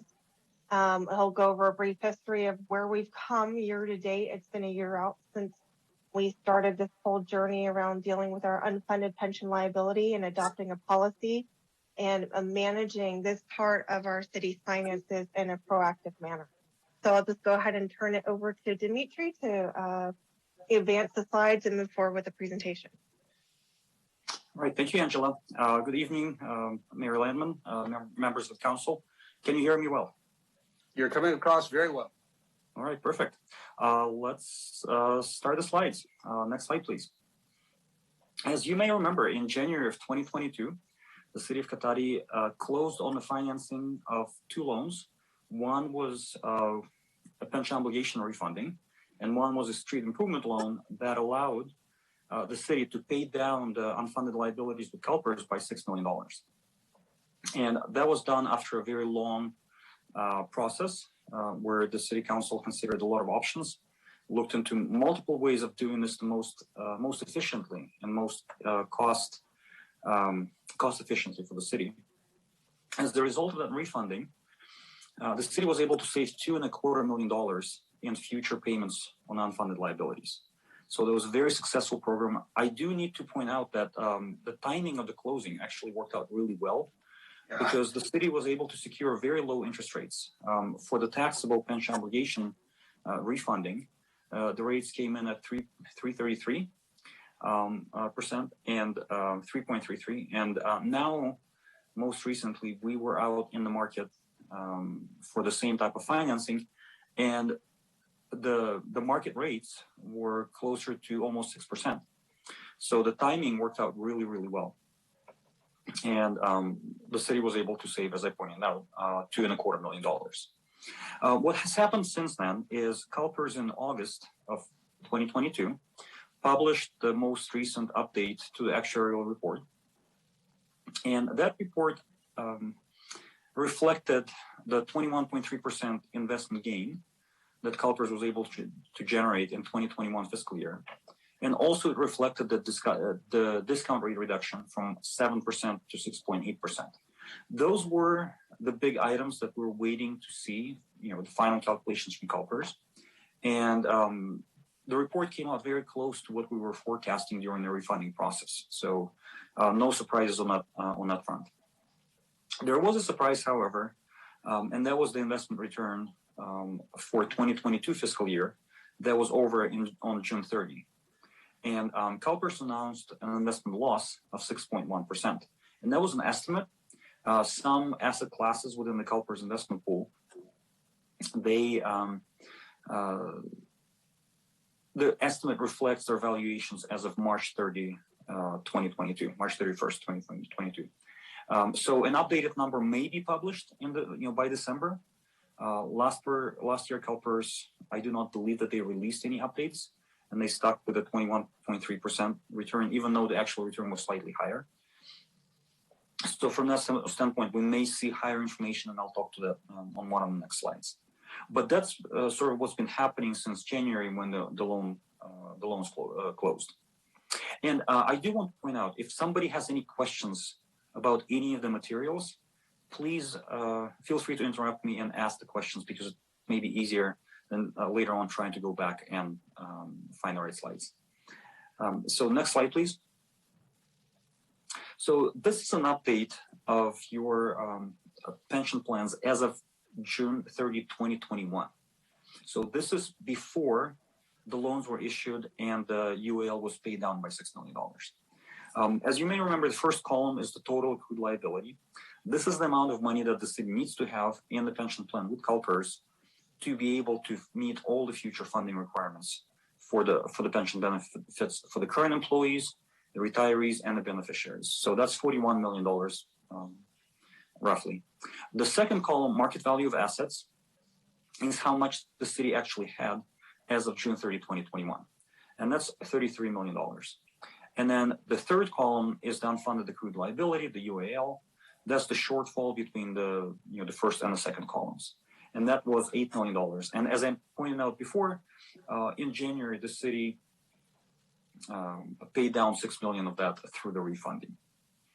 Okay, so as of June 30, 2021, the pension plans were 80% funded.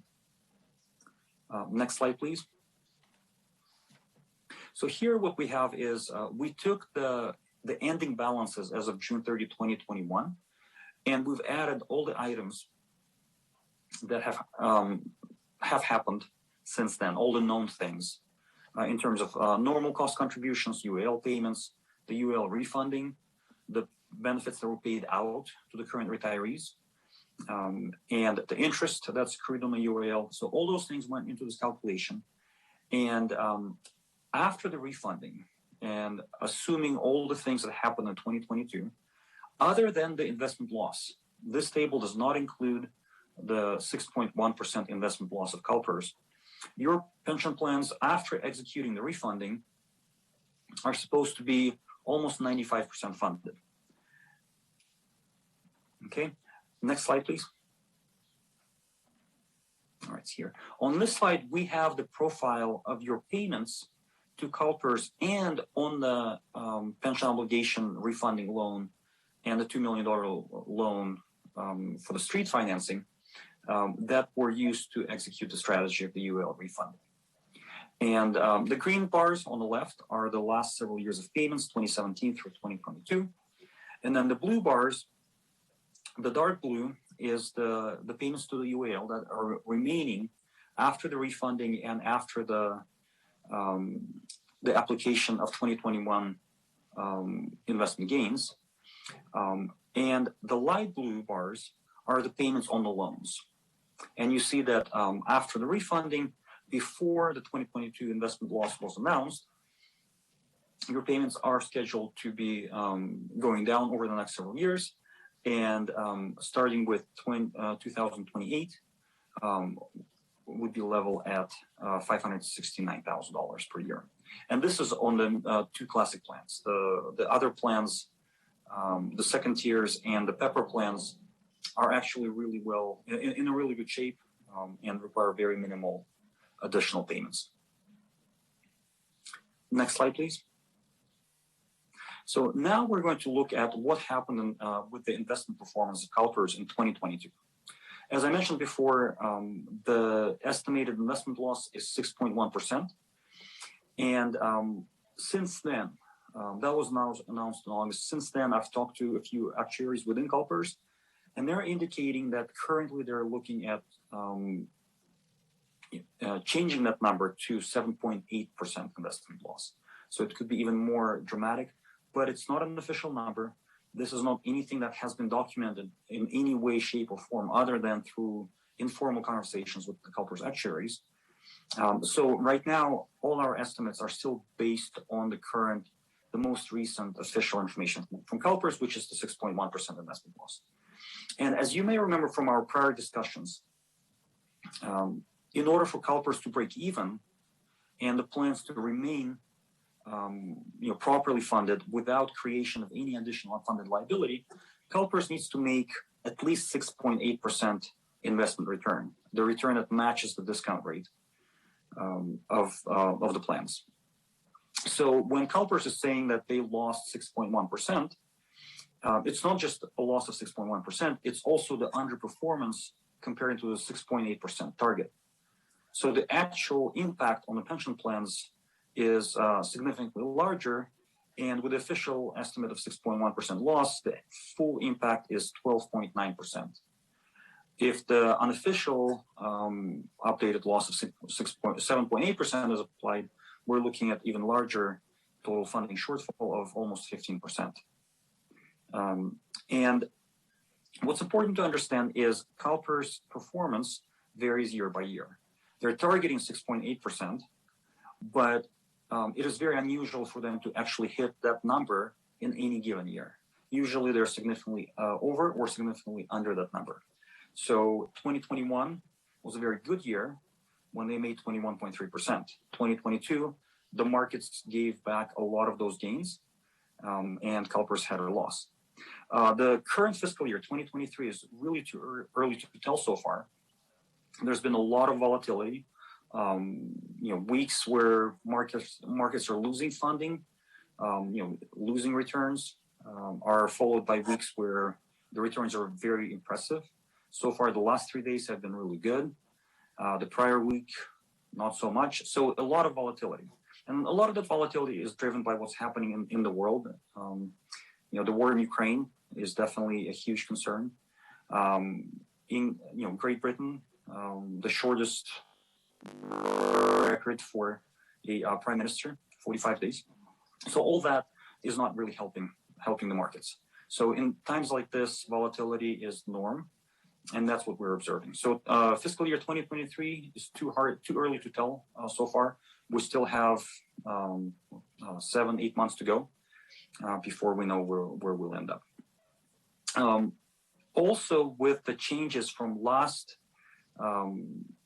actuarial plan to the payments in the new plan, the normal cost contributions are going up by 2 to 3% for the classic plans, and 0.2 to 0.8% for the pepper plans. So for your budgeting purposes, you may want to take that into consideration as well. But looking at the UAL actually, that investment loss of 6.1% and the underperformance comparing to the discount rate actually results in an additional UAL of $4.25 million. It is a very, very large number, not a great number by any stretch of imagination. But it is important to understand that and remember that CalPERS performance is measured in decades. Long-term picture is very important to keep in mind. Next slide, please. This is the history of CalPERS' returns over the last 30 years. And as you can see, in the last 30 years, only in 5 years did they have an investment loss. There was the dot-com bubble burst in 2001 and 2002, and then the great financial crisis, 2008, 2009. And now 2022 was the first year in a decade that CalPERS lost money. If you look at the long-term performance, the 5-year is actually 6.7%, 10-year 7.7%, 20-year average rate of return of 6.9%, which 20-year is a very good target to keep in mind. And the current discount rate is 6.8%. So with 6.9, they're right there, very close to their actuarial projections. We'll see if they are able to meet those projections going forward. And 30-year rate on average was 7.7%. All right. Next slide, please. So some narrative around this. Market corrections are usually followed by market recoveries. And after the great financial crisis, there were several years of really good returns that recovered most of the losses. What's important to understand about CalPERS is, again, the market may recover, should recover, is expected to recover, but CalPERS has to keep clearing the 6.8% before any member agency within CalPERS will start seeing benefit of the UAL being reduced through the investment gains. And we will see how CalPERS is able to do that, keep clearing the 6.8 and earning more than 6.8 target, because that's really what we need for the UAL to start going down. In light of that, because 6.8% is not an easy target to meet, this is precisely why, in conjunction with refunding the unfunded liability, the city also adopted a pension liability management policy. And over the next several minutes, we will talk about how the things that the city has adopted in the policy could be implemented to control this new unfunded liability increases. All right, next slide, please. And also, this is the same calculation as that we saw before, looking at the funded level after the 2022 refunding and all the other contributions and benefit payments within the plans, but also with added the investment loss of 6.1%. So after the investment loss is added, where before the investment loss, the plans were about 94, 95% funded. Now we're looking at actually 84% funding on average. All right, next slide, please. And this is what it looks like if CalPERS does not recover any of the investment losses in the next couple of years, and if the city does nothing.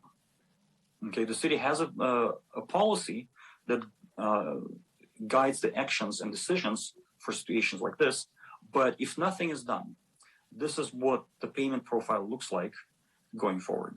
The green bars, the blue bars are exactly the same as on the prior slide. The red bars are the new payments on unfunded liability. There will be no payments required in the current fiscal year and the next fiscal year, 2024. And the first payment on the new unfunded liability will be required in 2025 fiscal year. And CalPERS has every agency within the system on the ramp up payment profile, which means that in the first year of payments that are required, your payment will only be 20% of the normal payment.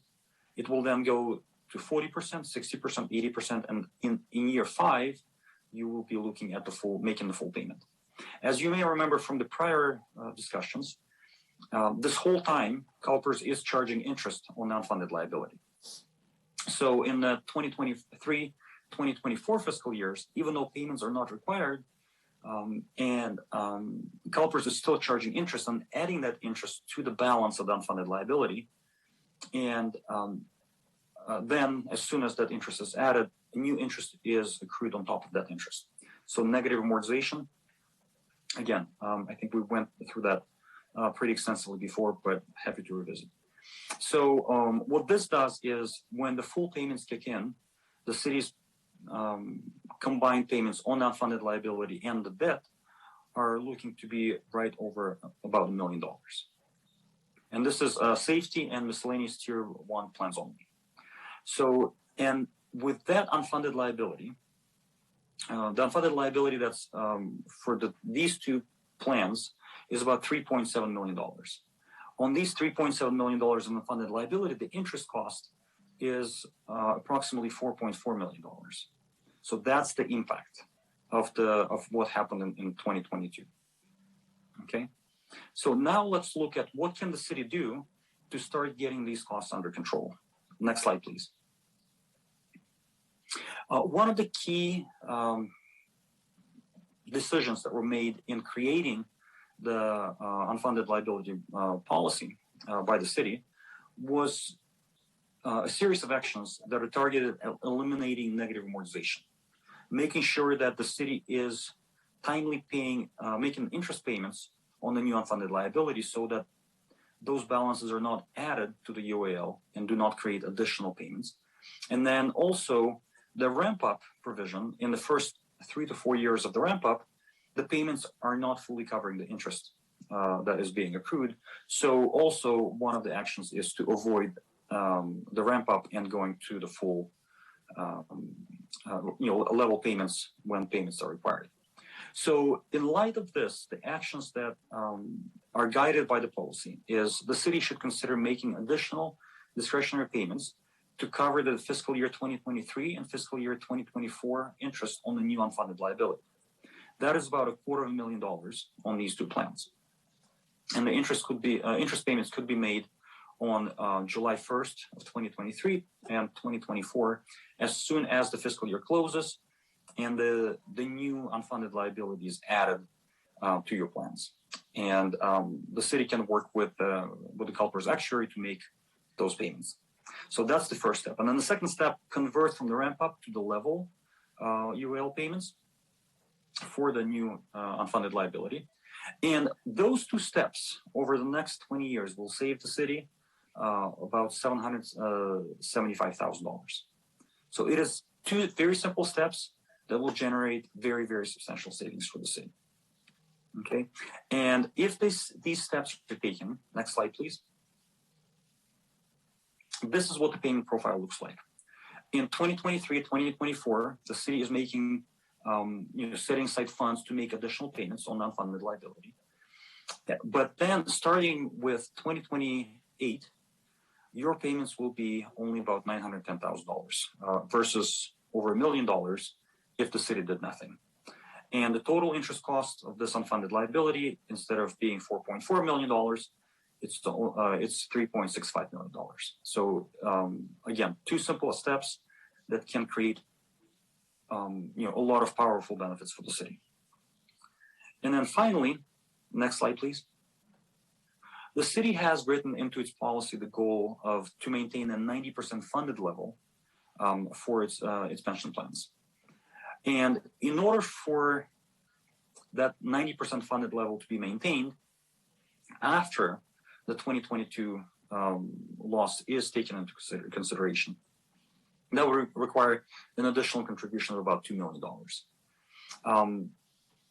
When the policy was put into place, it was assumed that CalPERS maintains more or less level investment performance. Really, such magnitude of loss was not anticipated, So in light of that, based on our discussion with the city staff, we don't think, and again, because markets do recover, we don't think that making that payment, upfront is something that is really necessary, because it will have additional other impacts on the city's reserves, and that's probably not the most prudent steps you want to take. But if you do want to consider making additional contributions, those could be made over several years. But really, we should revisit this in about a year from now, September, October of 2023, once we know what happened in 2023 fiscal year, and after the results are known. So with that, I can take any questions. All right. Well, first, I'll thank you for coming and bringing us the good news, Mr. Semenov. I'm sure you've had to do a little of that lately. And there actually are some rays of sunshine in there. So that isn't wholly true. Let's open up and see if we have any questions from the council for you before we open this up to the public. I'll see if any of my colleagues have anything. I've seen something. Councilmember Moore, please go ahead. Thank you, Mayor Lyman. Thank you, Mr. Semenov and Ms. Porter. In looking at this and looking at the adjusted loss impact estimate 2022, back at page 121, the assumption on that chart is that the return from CalPERS would approximate 6.8% and no further losses. So what slide are we looking at? I apologize. I don't have the full page 121, just a couple slides back.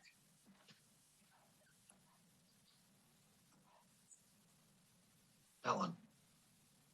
This one, yes. So this is only 2022 impact, and it assumes that from that point on, CalPERS makes annual returns of 6.8%. Yes, that's correct.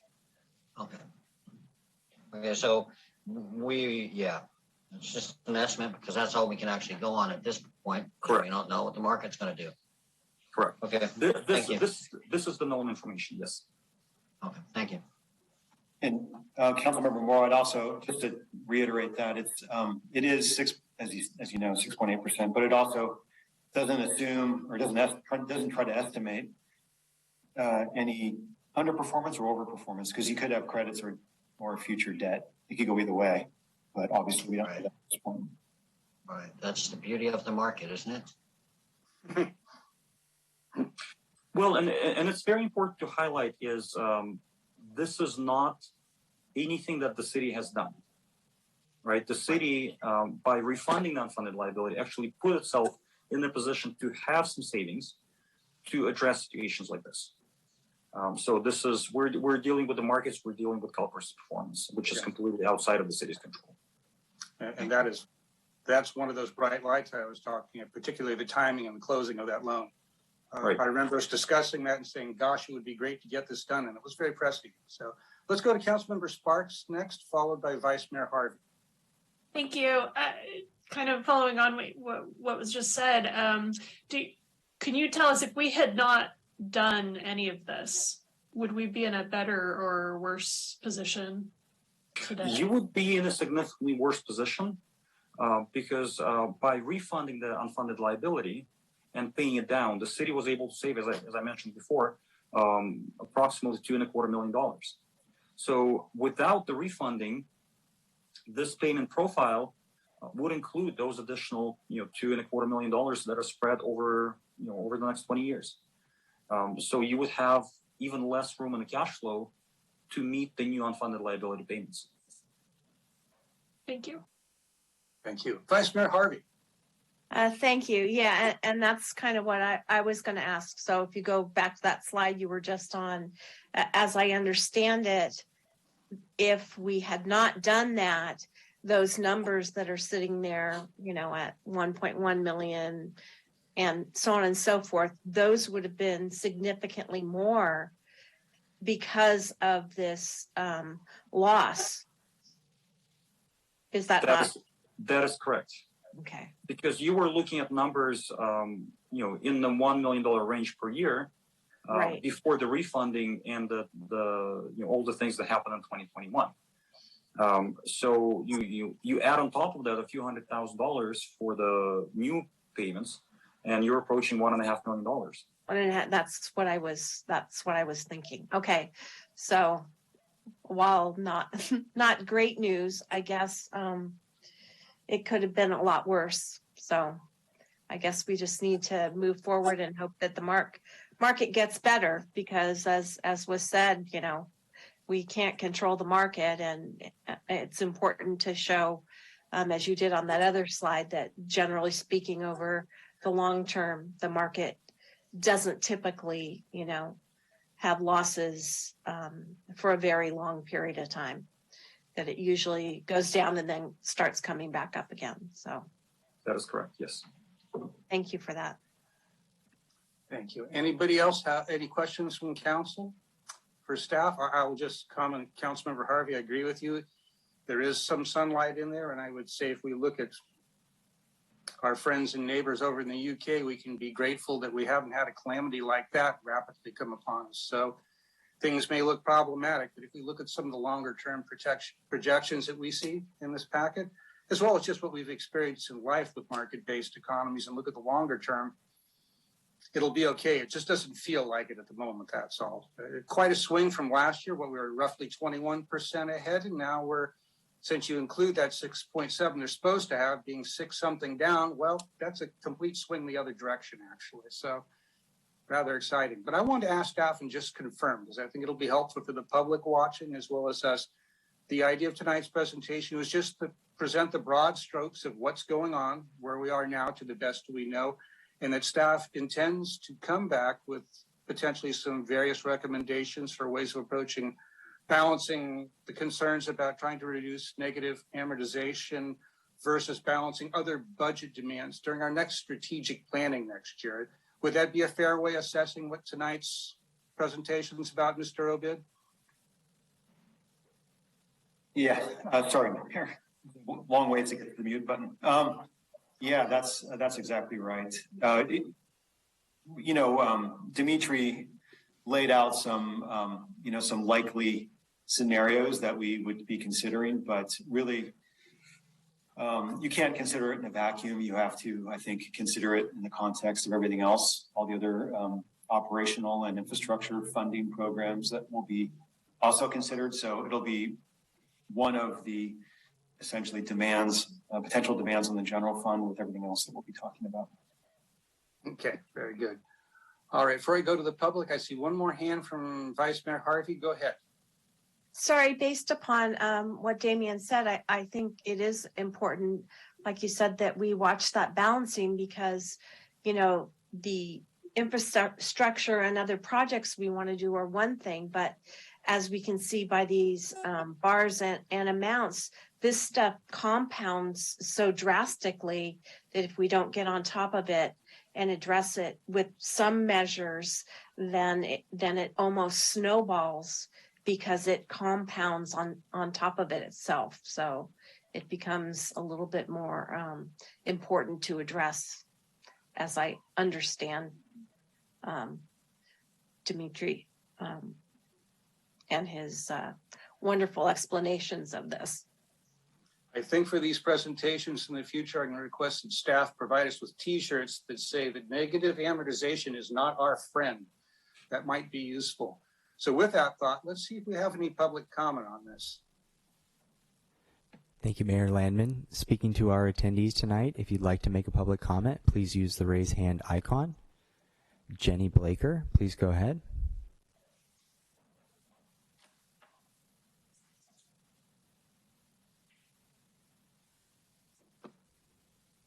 Jenny Blaker, you have the floor.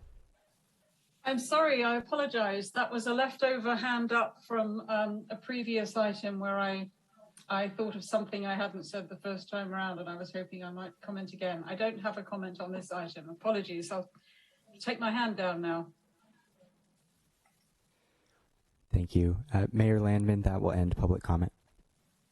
All right, and no apologies necessary, Ms. Blaker. As you may have noticed, the council's done, and myself certainly have done that plenty of time with the leftover hands. That is something we run into in these days of Zoom. So with that, this is not an action item. I'll bring it back and see if there's any further discussion from anyone in the council. I'll be looking for hands. And if there are none, then I'll ask if staff got enough feedback from us and if we're prepared to move on to our next item. I'm not seeing anything from the council. Staff, have you covered everything you need to hear from us for now? Yes, I feel like we've presented enough and got some great feedback. Thank you. Okay, and I'll just conclude actually by saying, since this will be something we'll be dealing with in the future, it may not be something that I'll be weighing in on other than perhaps as someone in the audience, which would be interesting.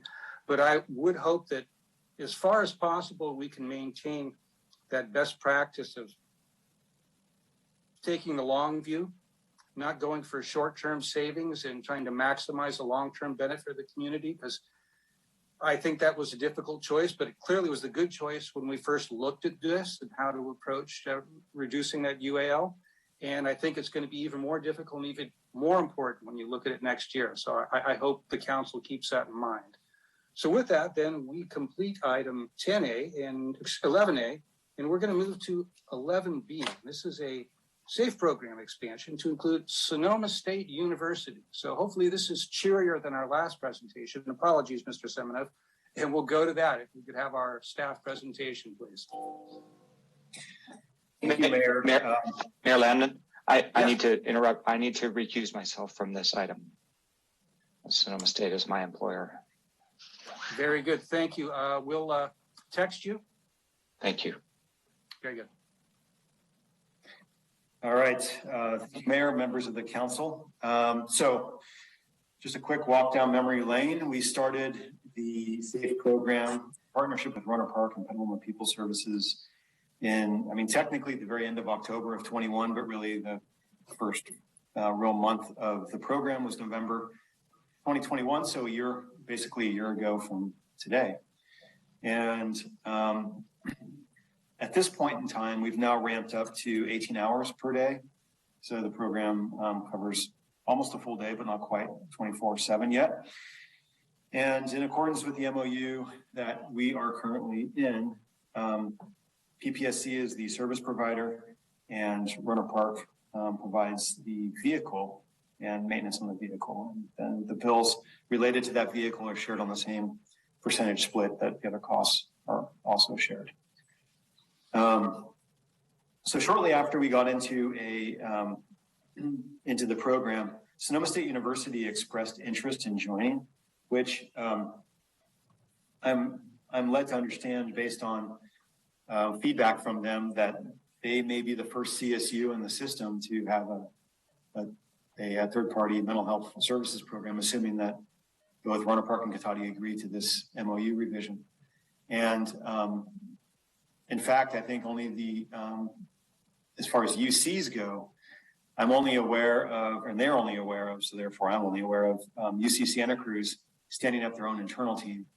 But so this is kind of on the leading edge for universities. And the universities, they do have their own, they do have student services. So there are some programs there already, but this will be the first on-site mental health service response program for most universities in California.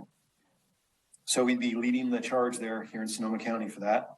And we took the lead in the multi-party negotiations for this MOU and shepherded it through a pretty complicated, multi-party conversation. And Runner Park has this in front of their council to approve tonight as well. So if both councils agree, then we could, on the 1-year anniversary, essentially bring in SSU and expand the SAFE program for the full Runner Park, Cotati, SSU area. In terms of cost, the cost split is outlined in the MOU.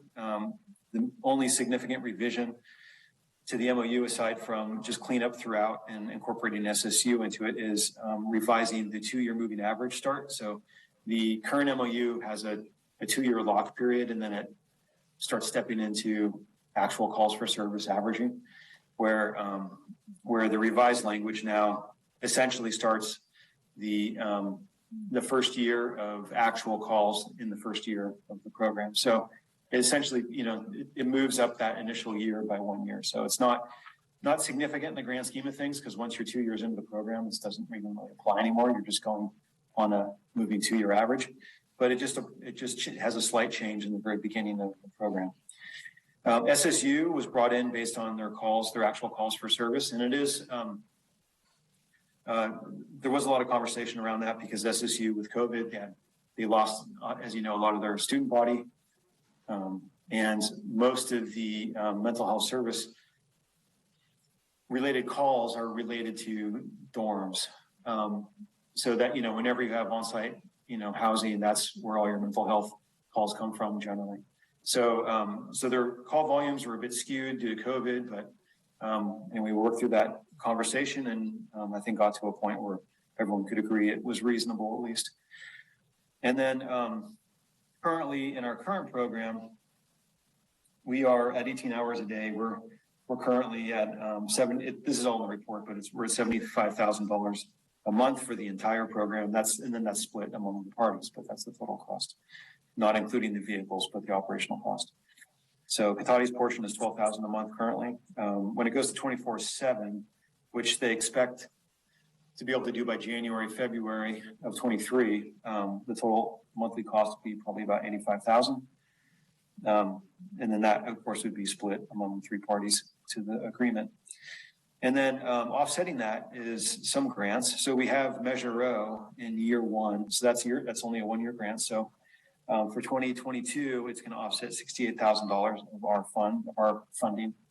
So for some of those ramp up costs, in the purchase of the vehicles, it's going to offset a lot of that cost in the initial year for Cotati, and the Roanoke Park has a portion of that as well. We are putting in place the CCMU grant currently, which is also in there. It's a multi-year grant, but it is also split on the same percentages that the Measure O and the CCMU, as well as the expenses, are split. There is also some possible Medicare funding, but that is much less certain because Medicare has lots of criteria, and so you have to track a lot of things, and it could make it maybe onerous to apply for. So that's something we're in conversation with PPSC, but they're concerned about how that actually could offset any costs for the program, but that's to be determined. So with that, I'll just leave it there, but I would be happy to answer any questions. The action or the recommendation proposed tonight is to provide me authority to sign the MOU and bring in SSU to the program. With that, I'd be happy to answer any questions. Let's go right to Vice Mayor Harvey. Thank you, Mayor.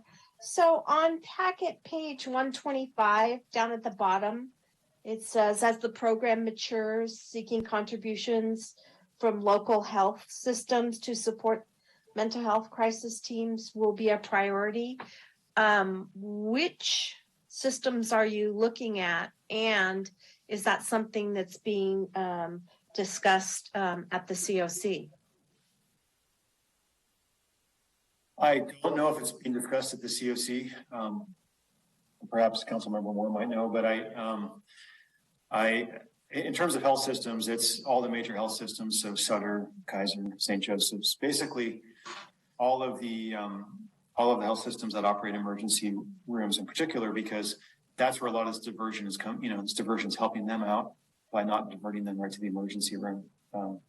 Is how people that are having severe mental health episodes would go straight there, or perhaps, people that are homeless would go straight there. And so that would directly impact them. And by intervening before they get to that point, it allows that diversion. And initially, we're talking about it, and the mental health crisis teams are talking about it, but right now we're in the data collection phase. And, if we get to that point in the next couple of years, we will need obviously data to support that assertion. And does that include us working with possible funding from the county, since they get all of our human health services funding, which should cover a lot of programs having to do with mental health and things? Right now, the county's in a the county's in a wait and see mode. So they, because they still operate. So Santa Rosa operates a different program, an in-response program, which is a different model of mental health response. Right. And they also still operate their county program. And so what they've told us is that they want to run up these programs in parallel. They've provided some Measure O support in the first year, with no expectation for any future support from Measure O. So it's a year by year kind of conversation at this point. But what they've told us they want to do is, after a couple years, evaluate the data from all the programs, the effectiveness of each of the different models, their own county model versus in response versus the Kahoot style program that Petaluma, Cotati, and Runner Park run, and ideally come to some conclusion about what's the most efficient and best delivery system for these services, and then expand that system. And presumably when that system, whichever system they decide is the most effective, at that point, the assumption is that they would provide some sort of ongoing support to it. I mean, certainly if it expands into unincorporated county, they're gonna have to pay their share. But we as a city do not receive funding for mental health services, and the county does receive that funding. And so right now, rightfully so, we're making these contributions out of our general fund, which is the right thing to do. But it also seems that at some point, the county on our behalf is getting mental health funding, and we should be able to tap into that funding because we can't get it directly because it goes to the county from the state and the federal. Right. Yeah, we're not entitled to receive any of that funding. So you're right. We have to use our general fund where the county gets dedicated state and federal funding for this kind of stuff. But at this point, they've just relayed to us that it's a year-to-year conversation, and they've just provided Measure O for at least the first year. I don't know what the second year looks like, and I don't know what the COC. The COC has made some specific commitments with some of that funding. That's state and federal funding. Okay, thank you. Yeah. Councilmember Moore. Thank you. To address Vice Mayor Harvey's question, the COC is looking at some of the funding that could go towards these programs. And also there's potential funding coming from CalAIM, which is a state program that could assist in some of this stuff. So they're aware of it and it's on their radar. What comes to fruition, I'm not certain at this point. But there is conversation and dialogue regarding that. So that's optimistic, I think. Yeah, just to add on that, I think my understanding from talking with PPSC is that CalAIM is the state conduit for the Medicare funding. Correct. Yeah. So that falls, in order to provide Medicare funding, you have to have a person that qualifies for Medicare, and there's a bunch of criteria around it. So that it's a little bit more challenging to do a kind of person-by-person reimbursement type model when you're doing mental health response. That's what PPSC has relayed to us, at least. So, I mean, there may be something there yet. We're still in, I think, early stages of exploring it, like Councilmember Moore said. All right. I'll ask one question. I'll ask staff, could just remind me a little about Measure O. Going from my memory, which is always a dangerous thing to do, I thought that was essentially an offer from the county to provide a higher level of mental health care and semi-emergent services, much like the SAFE team, essentially, due to a frustration with the offerings they had being somewhat limited in hours of operation and geographically where they were available. And would that be a fair assessment of what Measure O was about? Measure O has a variety of different kind of buckets of funding that split up. It's an expenditure plan, but yeah, there's a part of it that is for mental health response. And I think so they use it in part for MST, I think, currently, but in the Measure O grant. So MST was the one that we use sometimes. Our frustration was it wasn't often available. It had a long response and it was very limited, particularly in hours. Has that been improved in any way since Measure O notable way since Measure O dollars started coming in? I don't actually, if the chief is available and he has some input on it, I'd be interested to know. I was just curious because it strikes me if that offer was made to the public that one of the tranche of funding buckets will take care of is improving this, and money's going from all of us, including our city, into the county, and the county's not providing this. We've actually had to be the ones that took the lead together in this region and make this happen. And this is exactly what was asked for. Why there isn't a little more talk about, at least for the next couple of years, continuing that funding. If the county ultimately decides they think they have a better product and want to offer that instead of ours, then that's a different discussion down the line. But I would hope we could argue till we get there. The people are paying for this. We're providing it. You should be helping support it at the very least.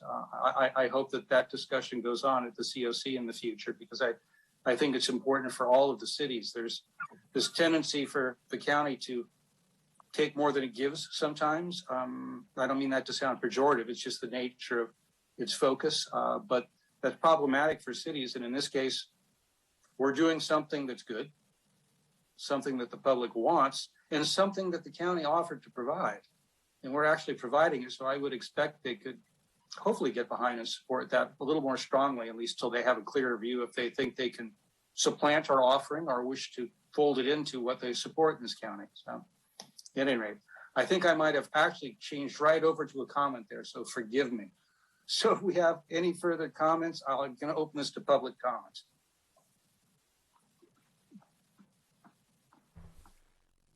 Thank you, Mayor Landman. Speaking to our attendees tonight, if you'd like to make a public comment, please use the raise hand icon.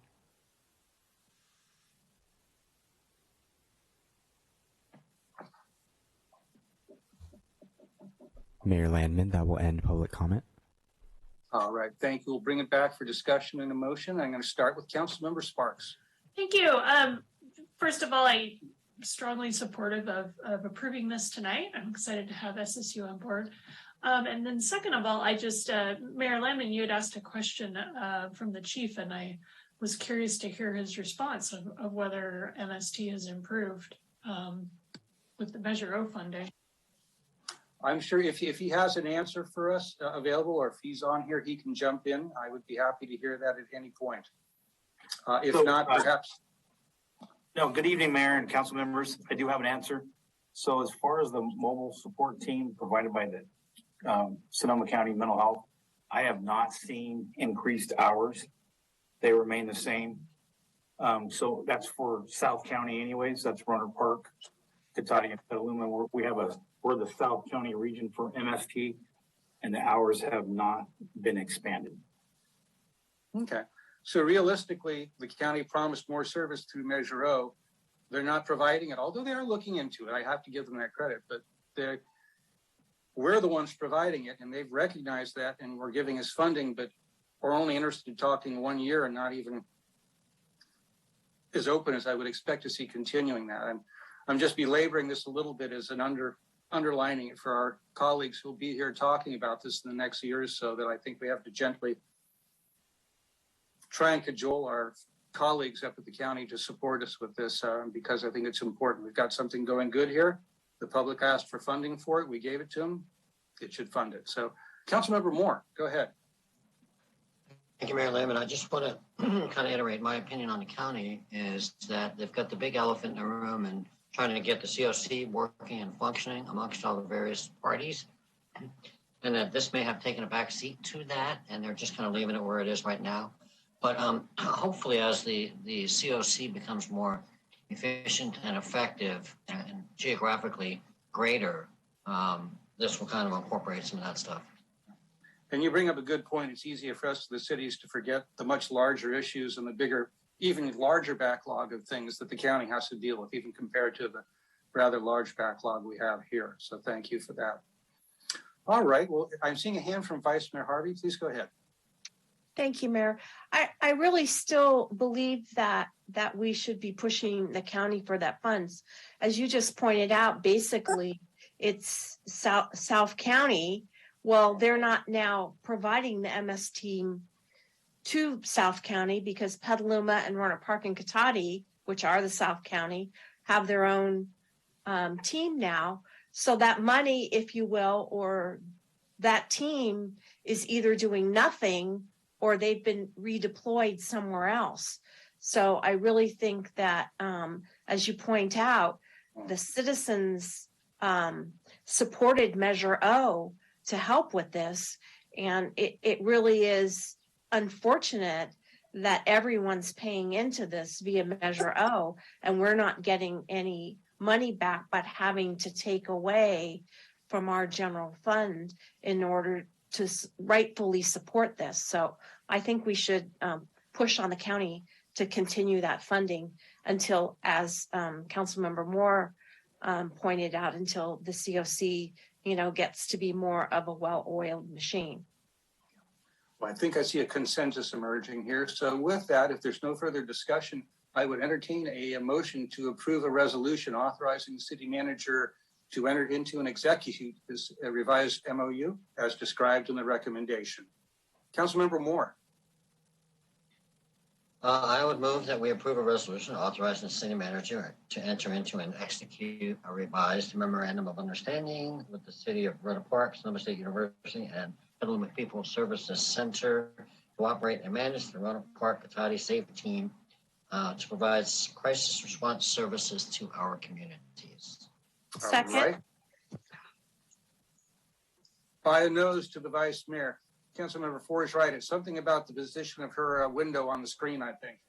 So we have a motion from Councilmember Moore, a second from the vice mayor. Can we have a roll call vote, please? Councilmember Moore, Yes. Councilmember Sparks, Yes. Councilmember Ford. You can't, sorry. he's recused. Excuse me. Vice Mayor Harvey, Yes. Mayor Landman. And that's yes. So that concludes that. I've sent a text to Mr. Ford. Hopefully he'll see that and come back to us. So that completes regular agenda item 11B and leads us to 11C. This is considering the approval of professional services agreement for environmental and preliminary design of the Highway 116 and West Cotati Avenue intersection improvements project. And I'll ask if we can have our staff presentation on that. And Mr. Ford has received his message, so he should be with us any second. Thank you, Mayor. And there he is. Okay, great. Thank you, Mayor, members of the council, Craig Scott, Public Works Director and Civil Engineer, or City Engineer.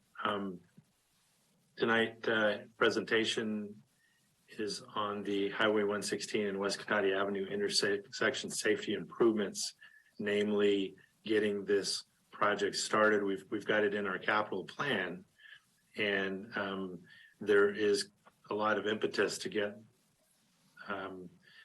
a design and environmental review started so that we can position ourselves for grant money and to work cooperatively with private development that will need these improvements as part of their development.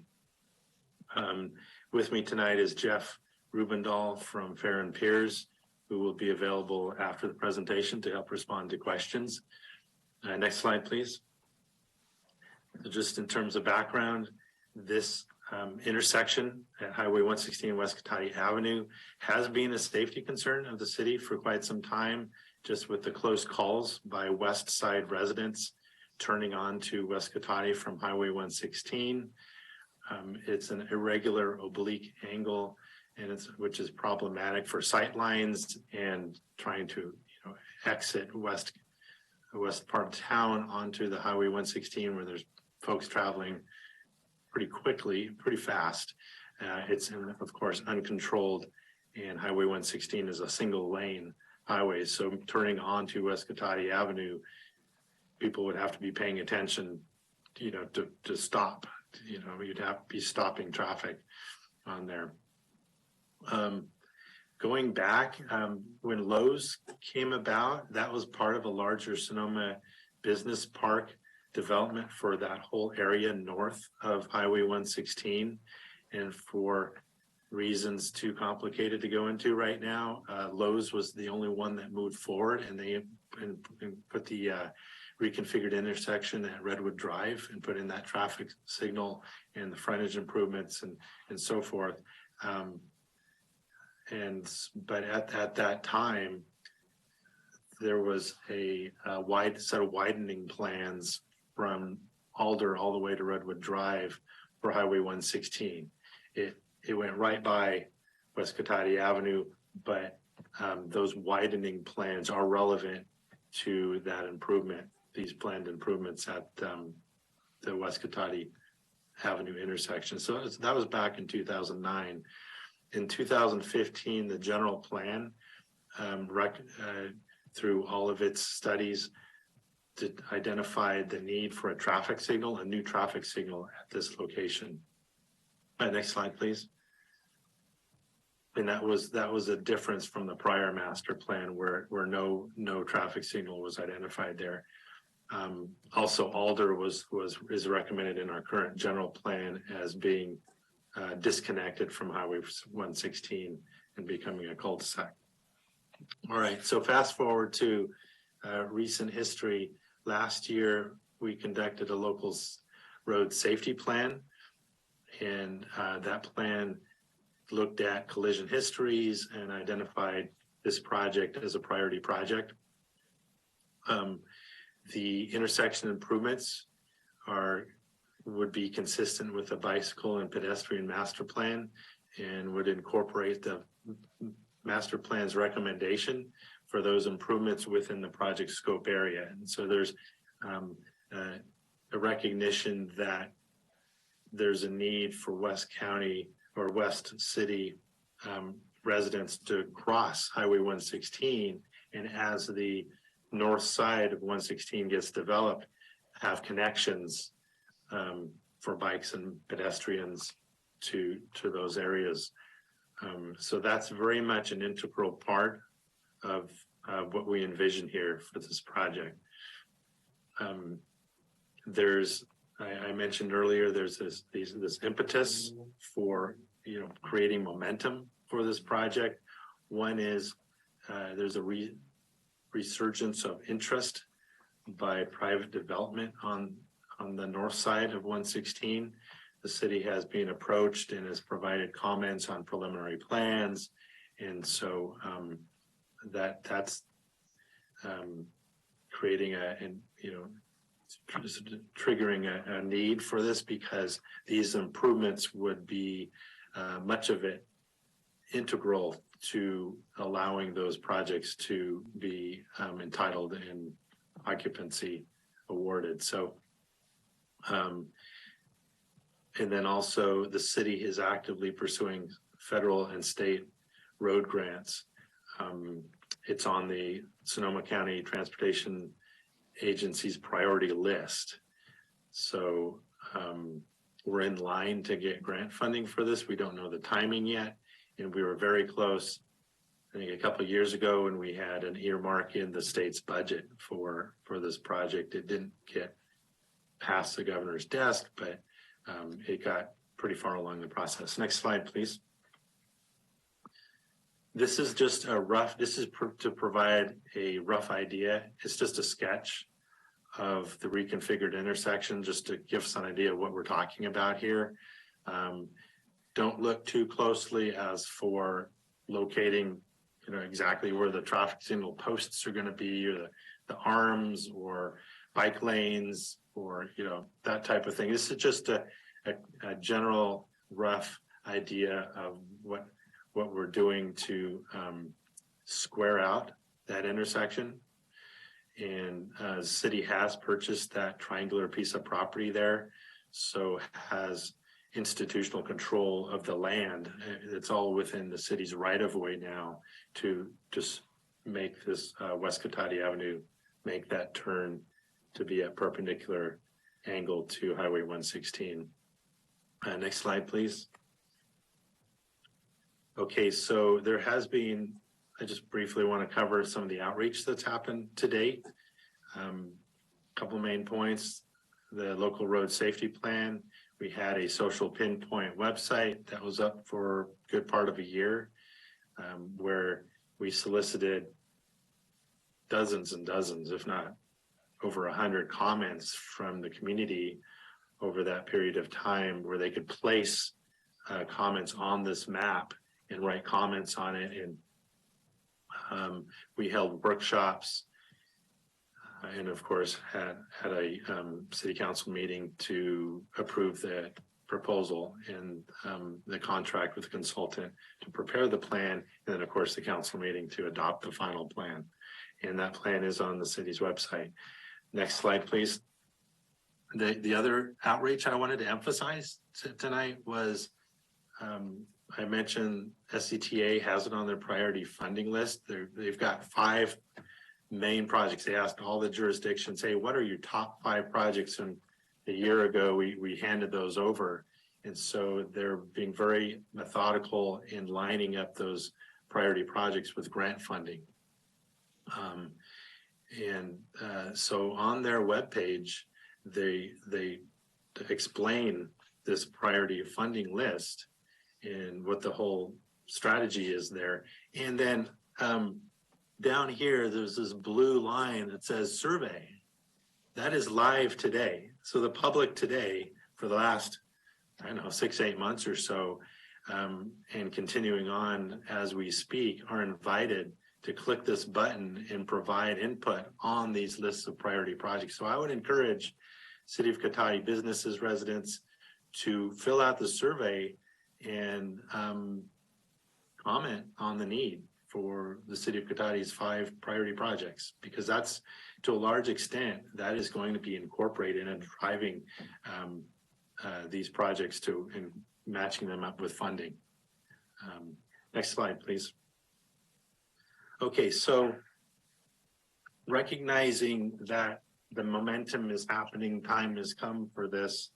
We first put it in our capital program. It got in our budget, and what staff did, recognizing this, was to we conducted a request for proposals, a competitive consultant process, and we identified Farron Peers as being the most qualified to perform this work.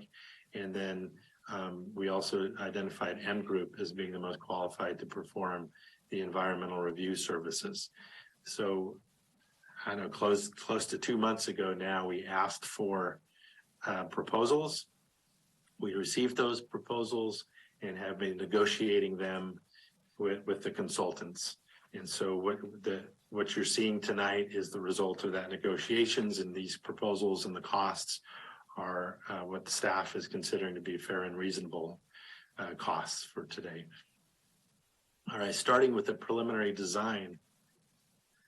We did go through the scoping process with this negotiations, and it became very apparent that what made the most sense approaching Caltrans and implementing this project without it being all piecemealed was to look at it as a complete project from Redwood Drive to Alder, with the street widening and all the way through that, as well as the intersection improvements. And then in the future, which would be given, we provide more information from the result of this effort. You saw A, B, and C as preliminary options in those proposals. They pretty much represent or are dependent on the level of commitment by private development. Also grant funding that we're able to get. And then kind of our base level is, hey, if private development doesn't happen, that's a possibility, then the city would still be able to move forward with its own safety improvements at that intersection, namely a traffic signal. Okay, so what makes sense to us is that we can, the initial task would be to get the preliminary design 35%. And that would define the scope. It would include doing surveying, base mapping, right-of-way, cost estimate, Of course, outreach engagement. We'd have the community engagement, stakeholder interviews, and workshops to further make sure that the configuration, the elements in the design are very reflective of the needs of our community. Next slide, please. And of course, this does require, it's going to have environmental impacts and environmental review. Once Farren Pierce has that the project defined, then that would go into the M group camp to do the environmental consultant to do the environmental review, and that would include cultural studies, technical studies with cultural resources, biological resources in the phase 1 ESA, followed by the CEQA analysis in public hearings. Next slide, please. Okay, so project schedule generally, we're basically in November now. So this kind of all shifts over a month, but we would be looking at June or July of next year, coming out with the deliverables on this project and coming back to City Council with, hey, where do we go from here with the different options? But we would have a fully environmentally vetted project at that point in preliminary design and would be able to move forward on the final design. And then however that shakes out with the partnership with private development and grant money. Next slide, please. All right, so for budget, just to kind of as a recap, the city adopted budget because we don't know the timing of the grants, right? So we put in a $5 million project for the intersection, signalization of the intersection, with the bulk of that $4 million coming from grants, which is consistent with what we have with Sonoma County Transportation Authority. $650,000 coming from the general fund and the remainder from special revenues. Focusing in on the 650, that's supposed to get us all the way to this constructed project. So the expectation is here that we not use the whole amount, that we use just a portion of it. So that is true here. It's almost half of it, but I think that's without knowing all the details, that seems to be appropriate here. So we've got a total of, between the two contracts, $371,000 out of that 650 and the special revenues that's under our control. So it's not dependent. Approval and moving forward with these efforts are not dependent on getting the grant money. They will definitely position us for grant awards, but we're not needing that to move forward with these work products. Next slide, please. Okay, so right, just next steps. We're looking at position ourselves for grants, better define the relationship we're going to have with the private development and who's going to pay for what. I'd encourage you to look again at the ABC options there. Just A is, I think the city is doing everything within its right of way. Private development is doing everything within the Caltrans right of way. And then option B, something to the effect of this, the city does the full design and we have some kind of reimbursement agreements, or we use the impact fee funds from the development, but we kind of are in control of the show. And then C is we go it alone on just the traffic signal. We're not locking that in with tonight's decision, A, B, and C. There could be half a dozen of other options that we just haven't thought about, or that actual conditions or lend itself to in the future date. So I don't want to get too sidetracked with that. But at that time, in June or July of next year, we would be looking for taking one of those tracks or another one to get final design and move into bidding project and construction. Okay, finally, the last slide is our recommendation slide. And we are recommending that the City Council adopt a resolution to approve the Fair and Pierce contract to do public outreach and preliminary design for the project, and also approve the professional service agreement with M Group to provide the environmental review services. And at this time, I'd be happy to respond to any questions you may have. All right, let's see if we have any questions from the council right off the top here. Going once, twice, and I see, wow, and I'm not sure who came up first.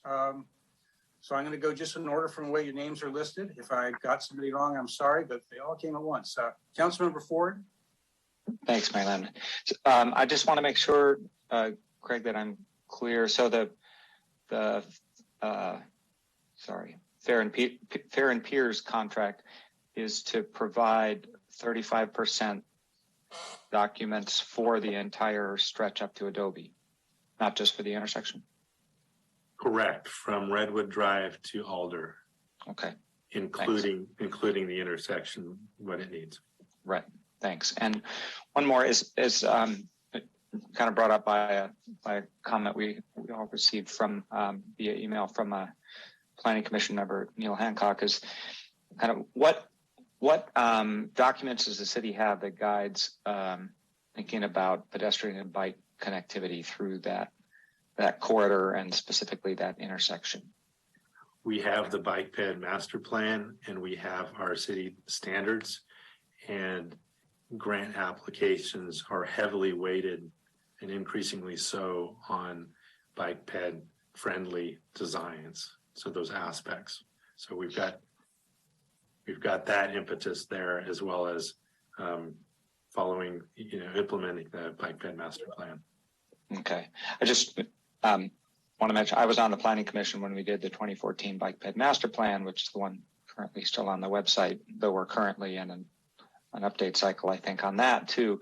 But we didn't contemplate any new roads. And so you can't rely on the existing bike ped master plan for thinking about installing the new roads north of 116, because the bike ped master plan just wasn't in the scope of that to consider where we might put new streets. Okay. Thanks. And Councilmember Ford, just to reiterate what Craig said, our street standards require bike lanes and sidewalks and all that. And Caltrans requires the same. So you literally could not design a road without those things for a variety of reasons.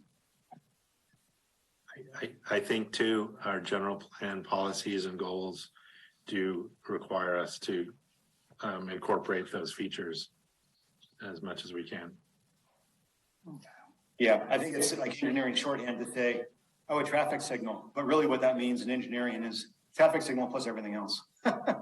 That goes along with that, like bike lanes and pedestrian features and everything else. I get that, but focus to evolving best practices in bike ped things are more than an afterthought and automatic without talking about it. Thanks. All right, let's go to Vice Mayor Harvey and then the Councilmember Sparks. I have one very simple question and then one question surrounding.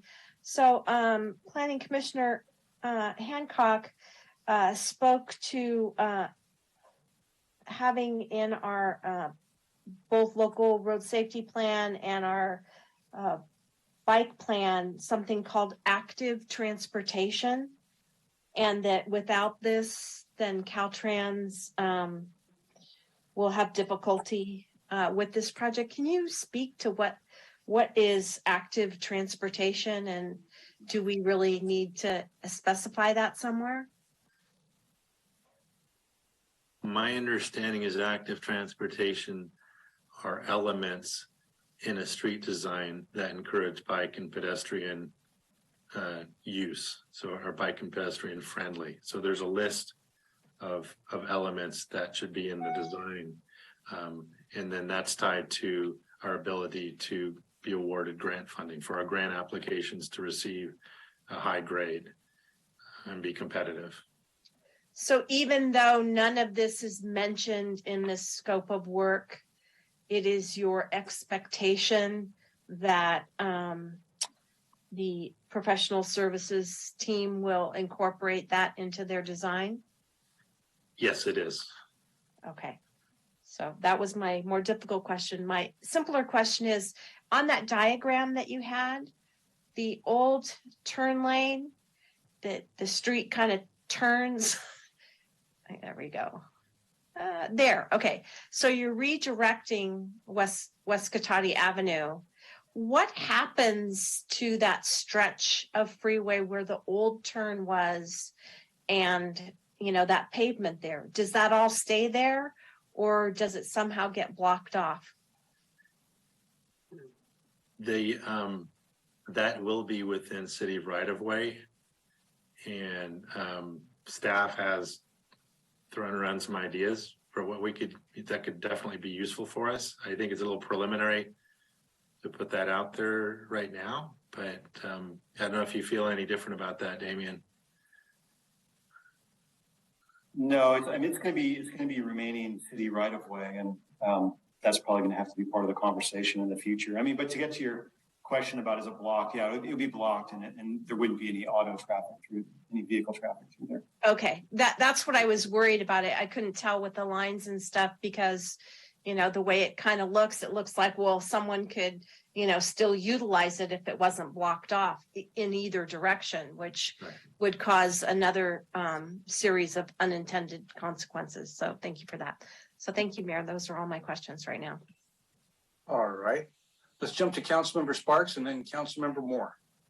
Thank you. I had a question about strategy A, B, and C. It looks like strategy C, in that case, we're not doing very much street widening. And I'm just wondering, would the same 35% plans still, how will the same plan work in the case that we're doing more widening versus not?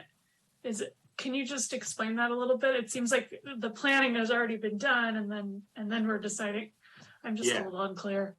Certainly, it's I guess flipping it around and doing that without a plan for the entire stretch would be really difficult, because you would have to hope that you didn't do anything that would obviate, preclude us from doing it properly. So I think that's what we concluded much early in the process is let's Caltrans, and for our own benefit, we're going to need to see what the whole picture looks like with the 35%. And then if we scale it back, we have to make sure we will then be in a much better position to make sure whatever we do improvement wise is consistent with, future, improvements to work towards that plan. So that's the idea we had. So is it, am I understanding right that whatever plan is produced for the 35% plan will work with all three of these strategies? It's going to be flexible enough? Yes. Okay. Thank you. Councilmember Moore. Thank you. Mr. Scott, I was curious on this. If we go ahead and authorize this tonight, and down the road, if we don't pick up $4 million in grant money, because that's never guaranteed, then what happens to the design and the plans that are here? Are those an open-ended window that could be implemented within a certain period of time, or would it have to be modified or readdressed? Can you elaborate on that a little bit? There is definitely that uncertainty, right? As well as private development backing off and waiting another 10 years before doing something. So, and we've never had that in Cotati, so. You're right. The plans that the Caltrans widening plans back in 2009, they're a metric, which is kind of odd, but all of that work is still very useful, valuable today, because the topo is still valid. So I would definitely think that there would be things that would have to be updated about them, but there's a core amount of work there that would still be valid and useful. I think that would apply to this project. We put it on the shelf, and whatever code changes, standard Caltrans standard changes in the next 5-10 years that is sitting on the shelf would have to be incorporated into those plans. A recent example is we had, to a lesser extent, but the Quick Strike program on West Sierra Avenue, we did that design 3 years ago. It's not 10 years, but it's 3 years, and we're just dusting it off, and we're looking to build it in the next few in March or so. So these plans do hold up over time pretty well. Thank you. I just thought with that kind of funding, I wasn't necessarily inclined to support on a wing and a prayer that this goes through, but thank you. No, forgive me if I segue someone into a comment here, but you guys did use up all my questions. Thank you. So maybe it's okay. I just want to say from years of watching this sort of thing at SETA, this dance that you see here, this long, multi-year, incredibly complicated dance that Mr. Scott and his team and Mr. Obid worked through, this is where the place that you absolutely have to go to position yourself to be able to get funding, whether it's through grants and then to be able to hopefully draw in some private capital and do something. This is the reason we were able to get that Quick Strike funding, because our city was positioned with a good plan ready to go when they went looking for it, and we had one that hit all the metrics. So there is the value in that. Hopefully the stars align on this long star-crossed intersection quickly, but if they don't, there's still a lot of value in this. And this is a necessary first step to get anywhere. And we have promised the public that we do our best to try and fix the situation. And I know we've been working at lots of avenues for funding. None of them quite panned out yet, but there's a lot more to be done. And I think this is really the first step in doing it. So with that, why don't we jump to public comment and bring it back to the council?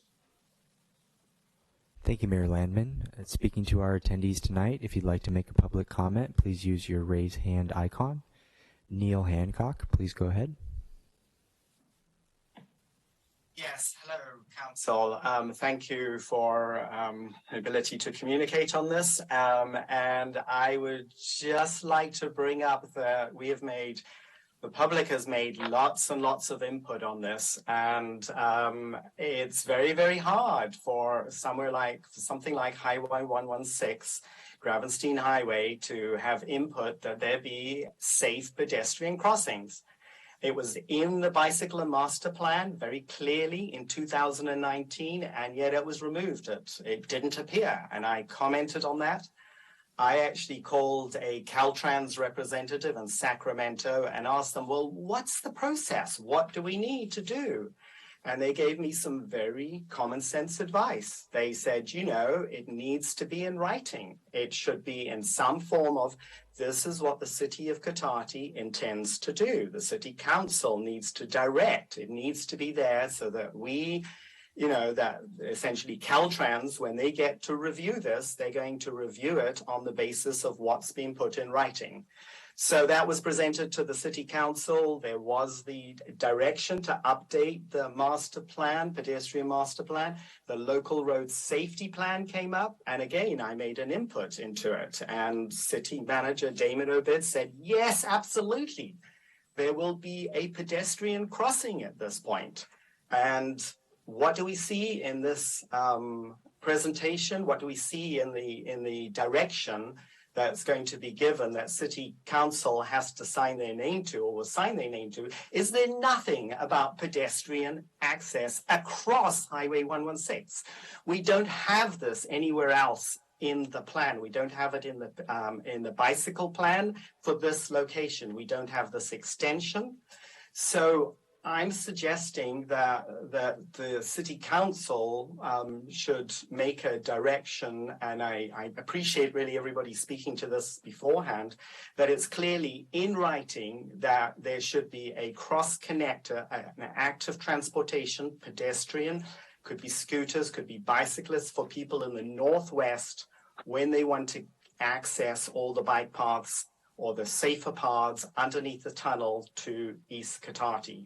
My suggestion at this point is just somewhat out of, putting something out of the air, that there's a whereas be added in there, and that whereas says at the end of it, the new intersection of West Cotati Avenue and Highway 116 shall include safe, active transportation design suitable for all users, residents, who may live in the northwest quadrant of Cotati and would want to use active transportation methods to access the safer networks of Class 1 and Class 2 paths to the southwest Cotati and East Cotati.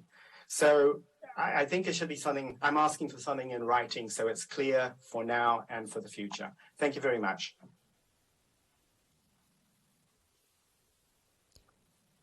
Jenny Blaker, please go ahead.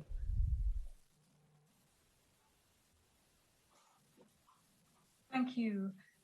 Just reiterating what Councilmember Harvey said, that there's nothing actually in writing in the scope of work about the pedestrian bicycle crossing across Highway 116. And I think that's the big issue here, that it needs to be really clearly in writing for Caltrans to put it into their plans for when they do any work on Highway 116. So again, I'm speaking up on behalf of pedestrian, bicycles, scooters, whatever, across Highway 116. I'm very conscious as someone who walks and bicycles around Cotati a lot, that Highway 101 really divides Cotati into two halves, and the only way you can get through easily and safely and pleasantly is under the School Street Tunnel. Otherwise, you have to go under the 101 tunnel along Highway 116, which is pretty unpleasant. Or now there is that new path along West Sierra and towards the school. So that's something, but it's really the School Street Tunnel sort of saves the day. But there's also this division between the north and the south, and you take your life into your hands trying to cross Highway 116, either at West Cotati or further west at Madrone. And I just think it's going to be super important, even more important if there's development in that northwest quadrant, to really make sure that there's safe and clear, easy access for pedestrians and bicyclists, including maybe green striping or whatever can be done to make it easier. Because all the paperwork always seems to talk about it as if it's just for cars, and there may be an assumption that it's for bicyclists and pedestrians, but it needs to clearly say so as well. Thank you.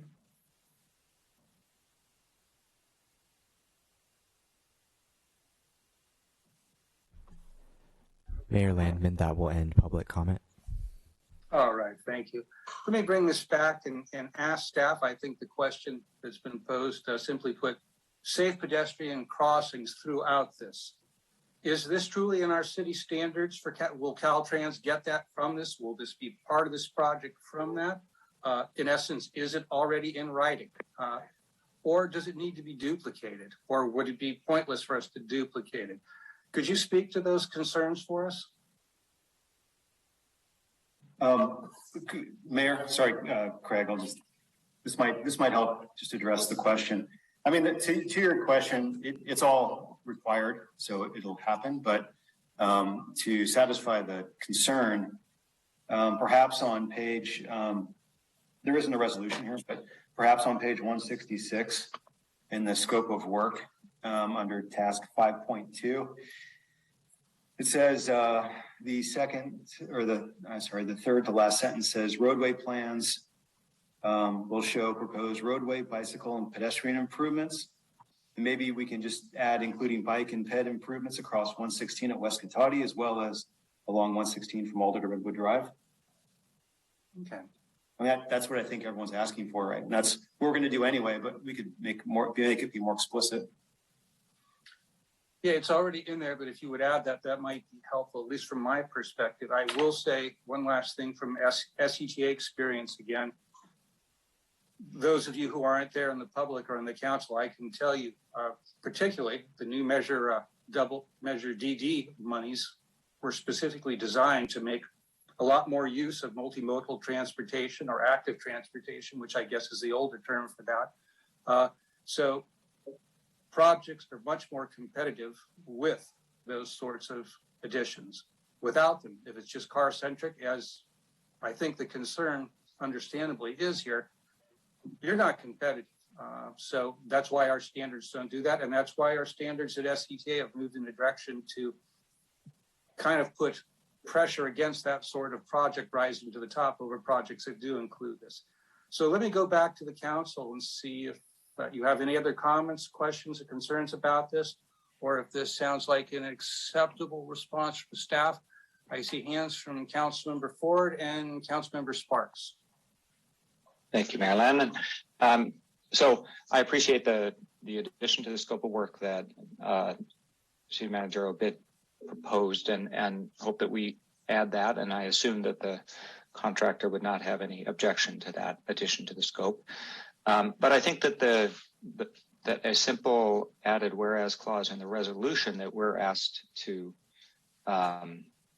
pass tonight would not hurt either. And I have a simple version to propose that I'm happy to say now or wait till the appropriate time. Mayor Landman, what would you like? I think you got the floor. You might as well do it now. If you have a packet page, the resolution starts on 191. If there was an area you were looking at, let us know, and then let us know what you were thinking.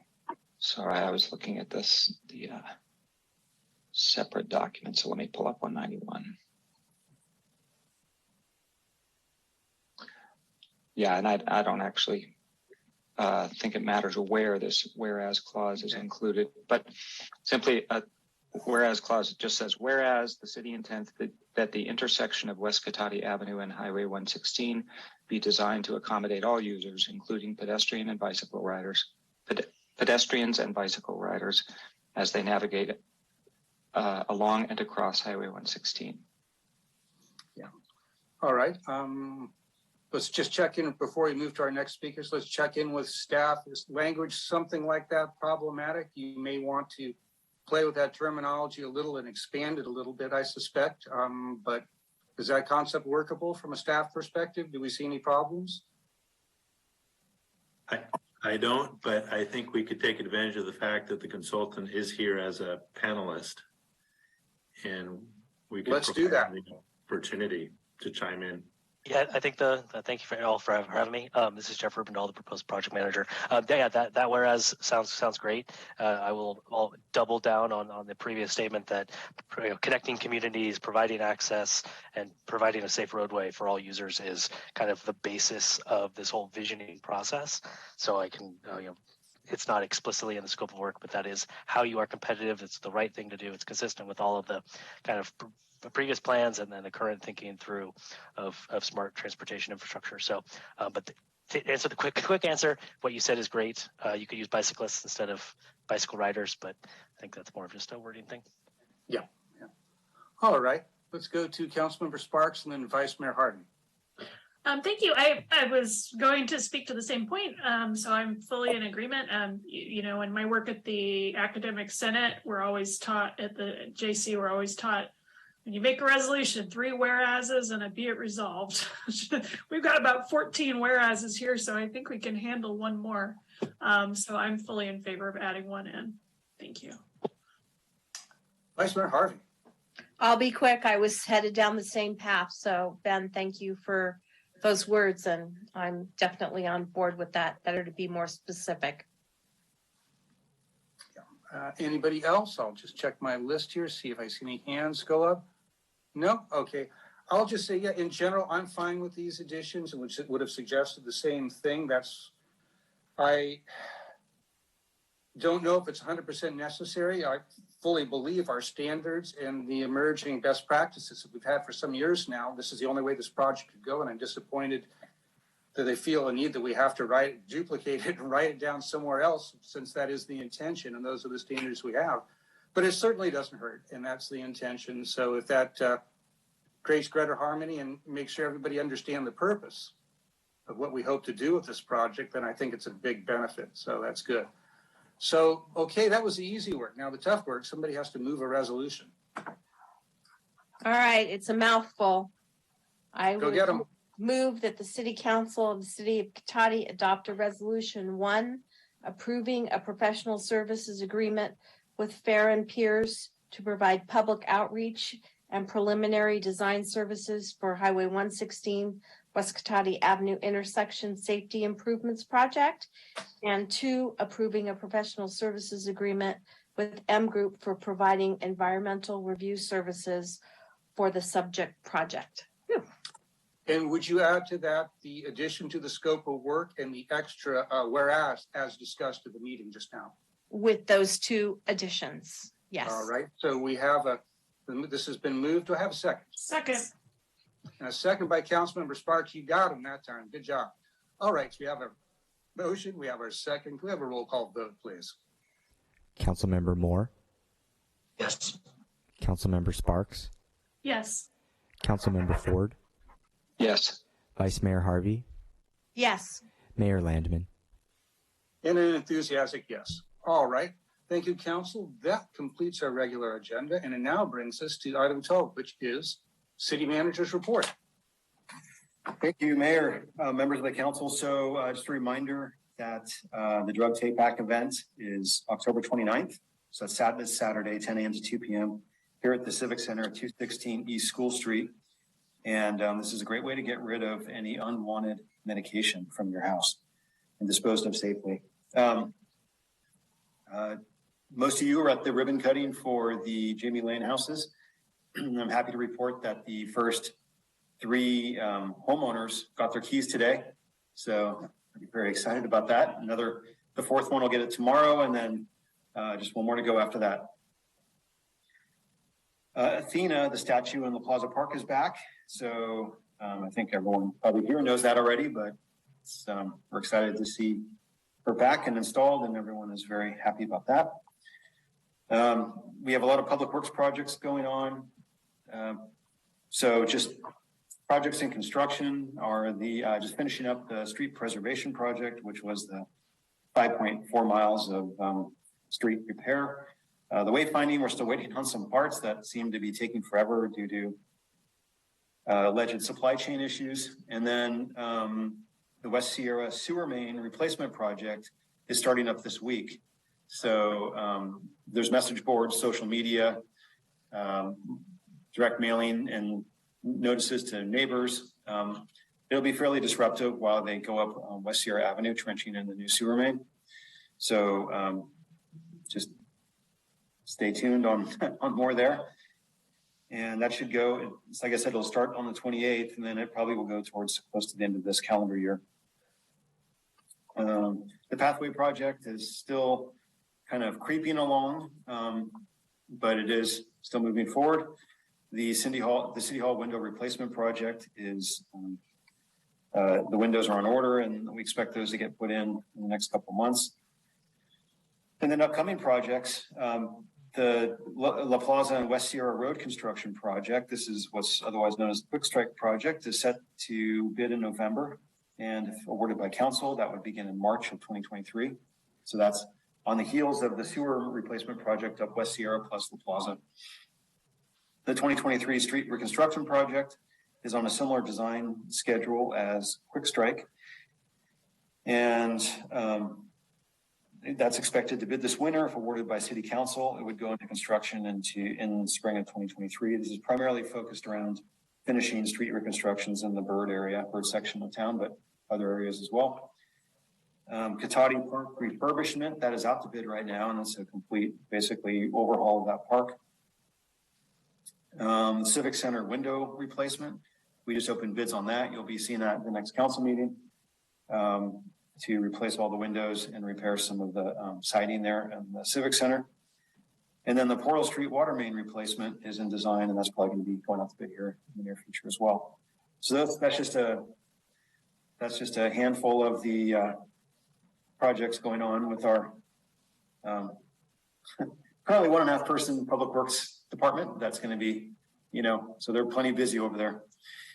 And community development, the housing element, as you know, is out for public review, and that's closing here in early November. And then we have a bunch of events coming up. So this Friday, October 28th, is our Kids Night Out event at the community center. It's for kids 5 to 12, where they can hang out, eat pizza, play crafts and games, or watch a movie while their parents have some time off and can go do other things.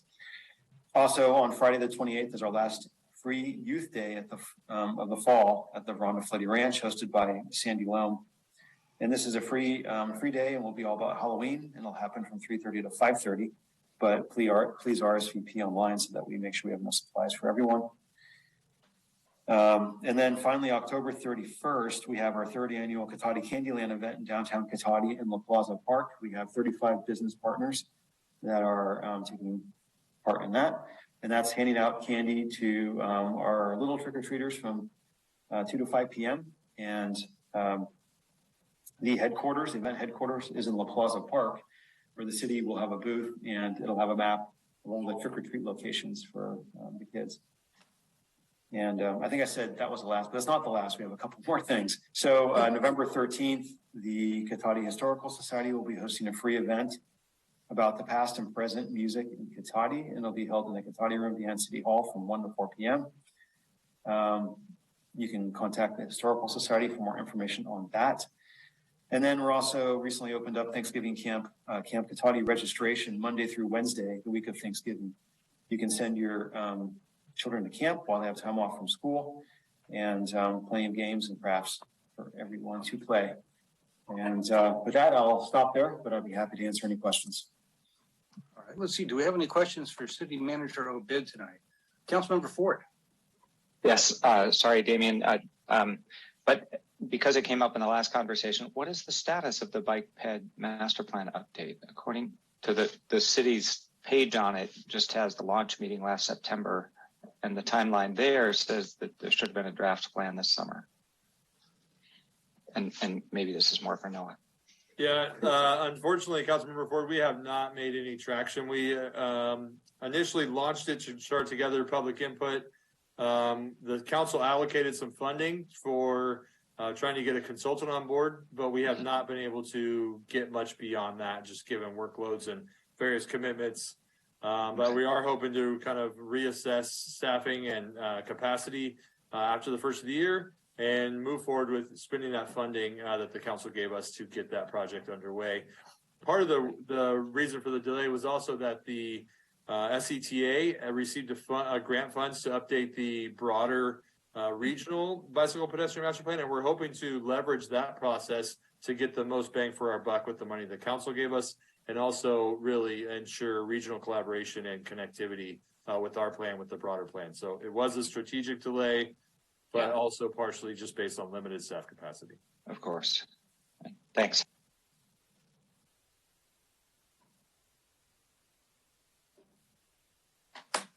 All right, I see a hand from Vice Mayor Harvey. Thank you, Mayor. Just a quick question for Damien. The West Sierra closure, is it a complete closure? Is it a one lane with traffic controls? What's that going to look like for folks? Yeah, this is probably actually more of a question for Craig, because he's more familiar with the traffic control plans on that project. Craig? Yeah. So it'll be a one lane will remain open. Okay. And so we'll have flaggers on each side, and it's just where the work is happening. So it's not end to end on West Sierra Avenue. It's just as the pipeline is being laid, there'll be 300 foot section that'll be flagged off.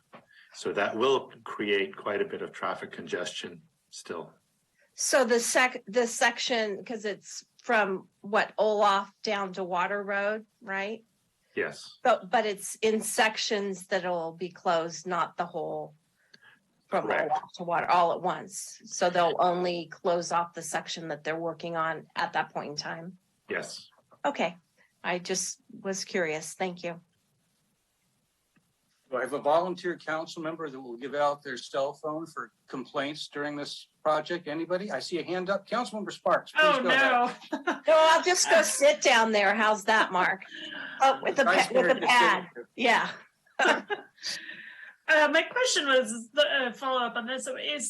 Will there be prominent signage like well in advance of where the construction's going on to let people know so they can avoid the whole area? Sometimes you just get stuck behind that flagger, and if you had known it was going to be there, you could have gone a different way. Yes, we're going to use all the tools that are available to us. And so you saw the electronic message boards go up today along that stretch. So people that regularly use West Sierra Avenue, they're aware of it now. We're putting out over 400 letters to people along the route and within 300 feet. That's over 400 people. And then that mailer is directing people to the project's website with the QR code that they can scan. And what else? I sent out a Nixle alert today.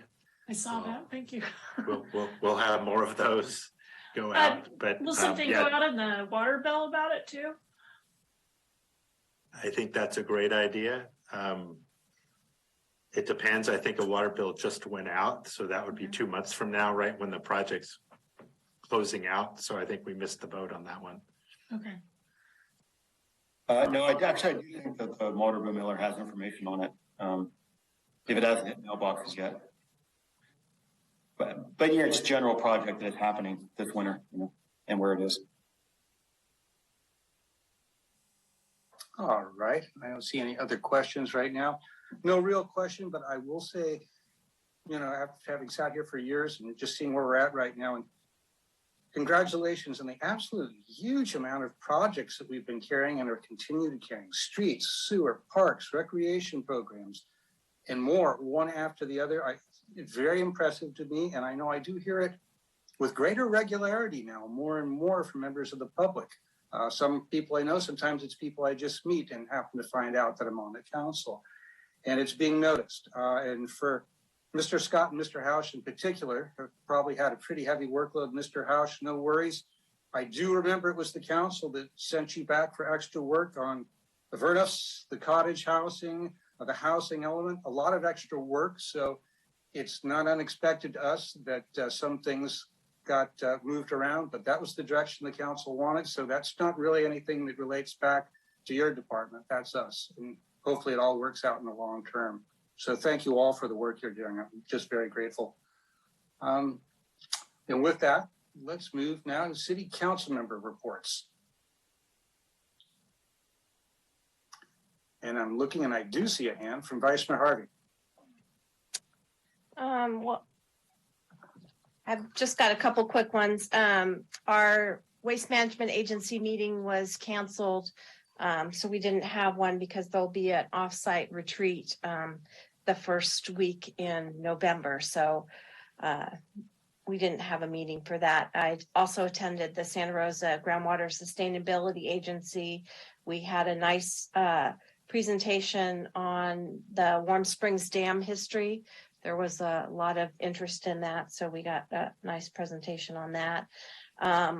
Things are moving along with the fee implementation.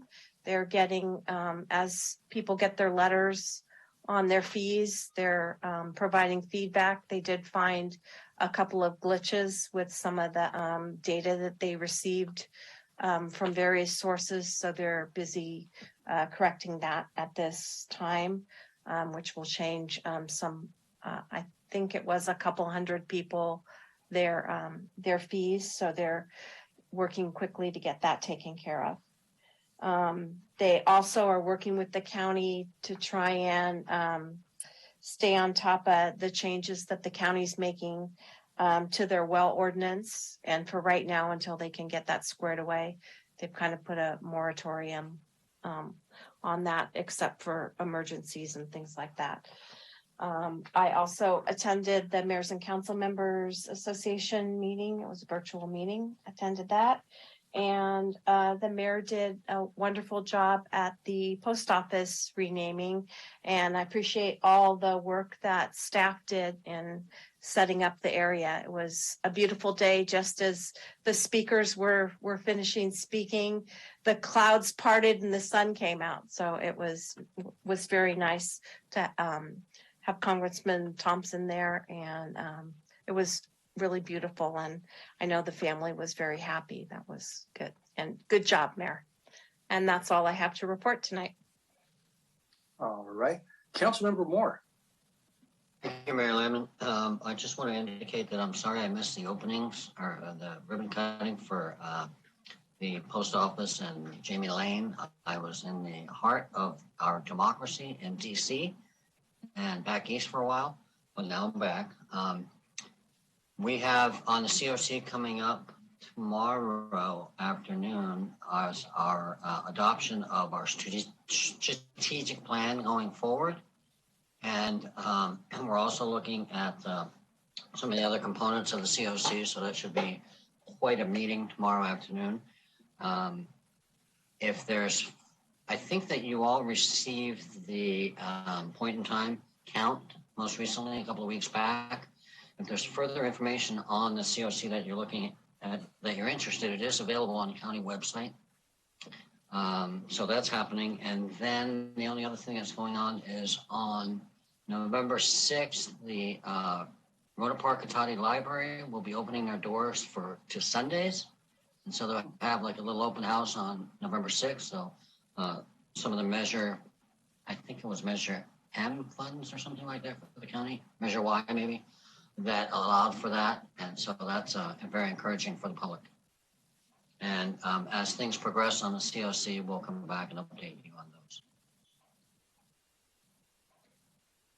All right. Anybody, any of my other colleagues? Councilmember Ford. Well, Vice Mayor Harvey forgot to mention how good the polenta was at the post office opening too. But I will add that this quarter's board meeting of the Russian River Watershed Association is a extensive field trip and tour of the Potter Valley project with updates on all of those pieces of that ongoing saga. So I might have more to say about that next meeting. That is an ongoing saga and one that's been going on for a long time. Look forward to it. All right. Seeing none, I'll mention I have two things to report. As mayor, I did represent the city at a ribbon cutting for a new boutique we have in town, Electric Moon, a very interesting shop that's actually located right where the bead shop was successful for many, many years, right across from the fire station on the 20th. And again, that was a very good day. Just as we completed that, I walked out and saw Athena being put in place across the street. So I took that as a good omen for everything. Then on the very next day, on the 21st, I did get a chance to speak at the renaming ceremony for the Arturo L. Ableto Post Office in Cotati with Representative Thompson. And I think it was a great event, like my colleagues said. I think we had one car horn go off, one dog get out of the dog grooming place and run loose through the crowd for a few moments, and then one rude bystander that had to loudly, but at least briefly, mercifully express his great displeasure with the selection. But all in all, if it was a council meeting, we would have said it was an easy one. So I think this was a very good event, and I was very pleased to be there and see that happen for Mr. Ableto, who was a remarkable person and really just had a long history of doing things for everybody everywhere in this county. So good news on that. So, all right, that concludes City Council member reports. We're going to jump next to our last action item, a public comment on non-action agenda items. And we'll see if we have any input from the public on anything that's non-action on tonight's agenda. Thank you, Mayor Landman. Speaking to our attendees, if you'd like to make a public comment, please use your raise hand icon.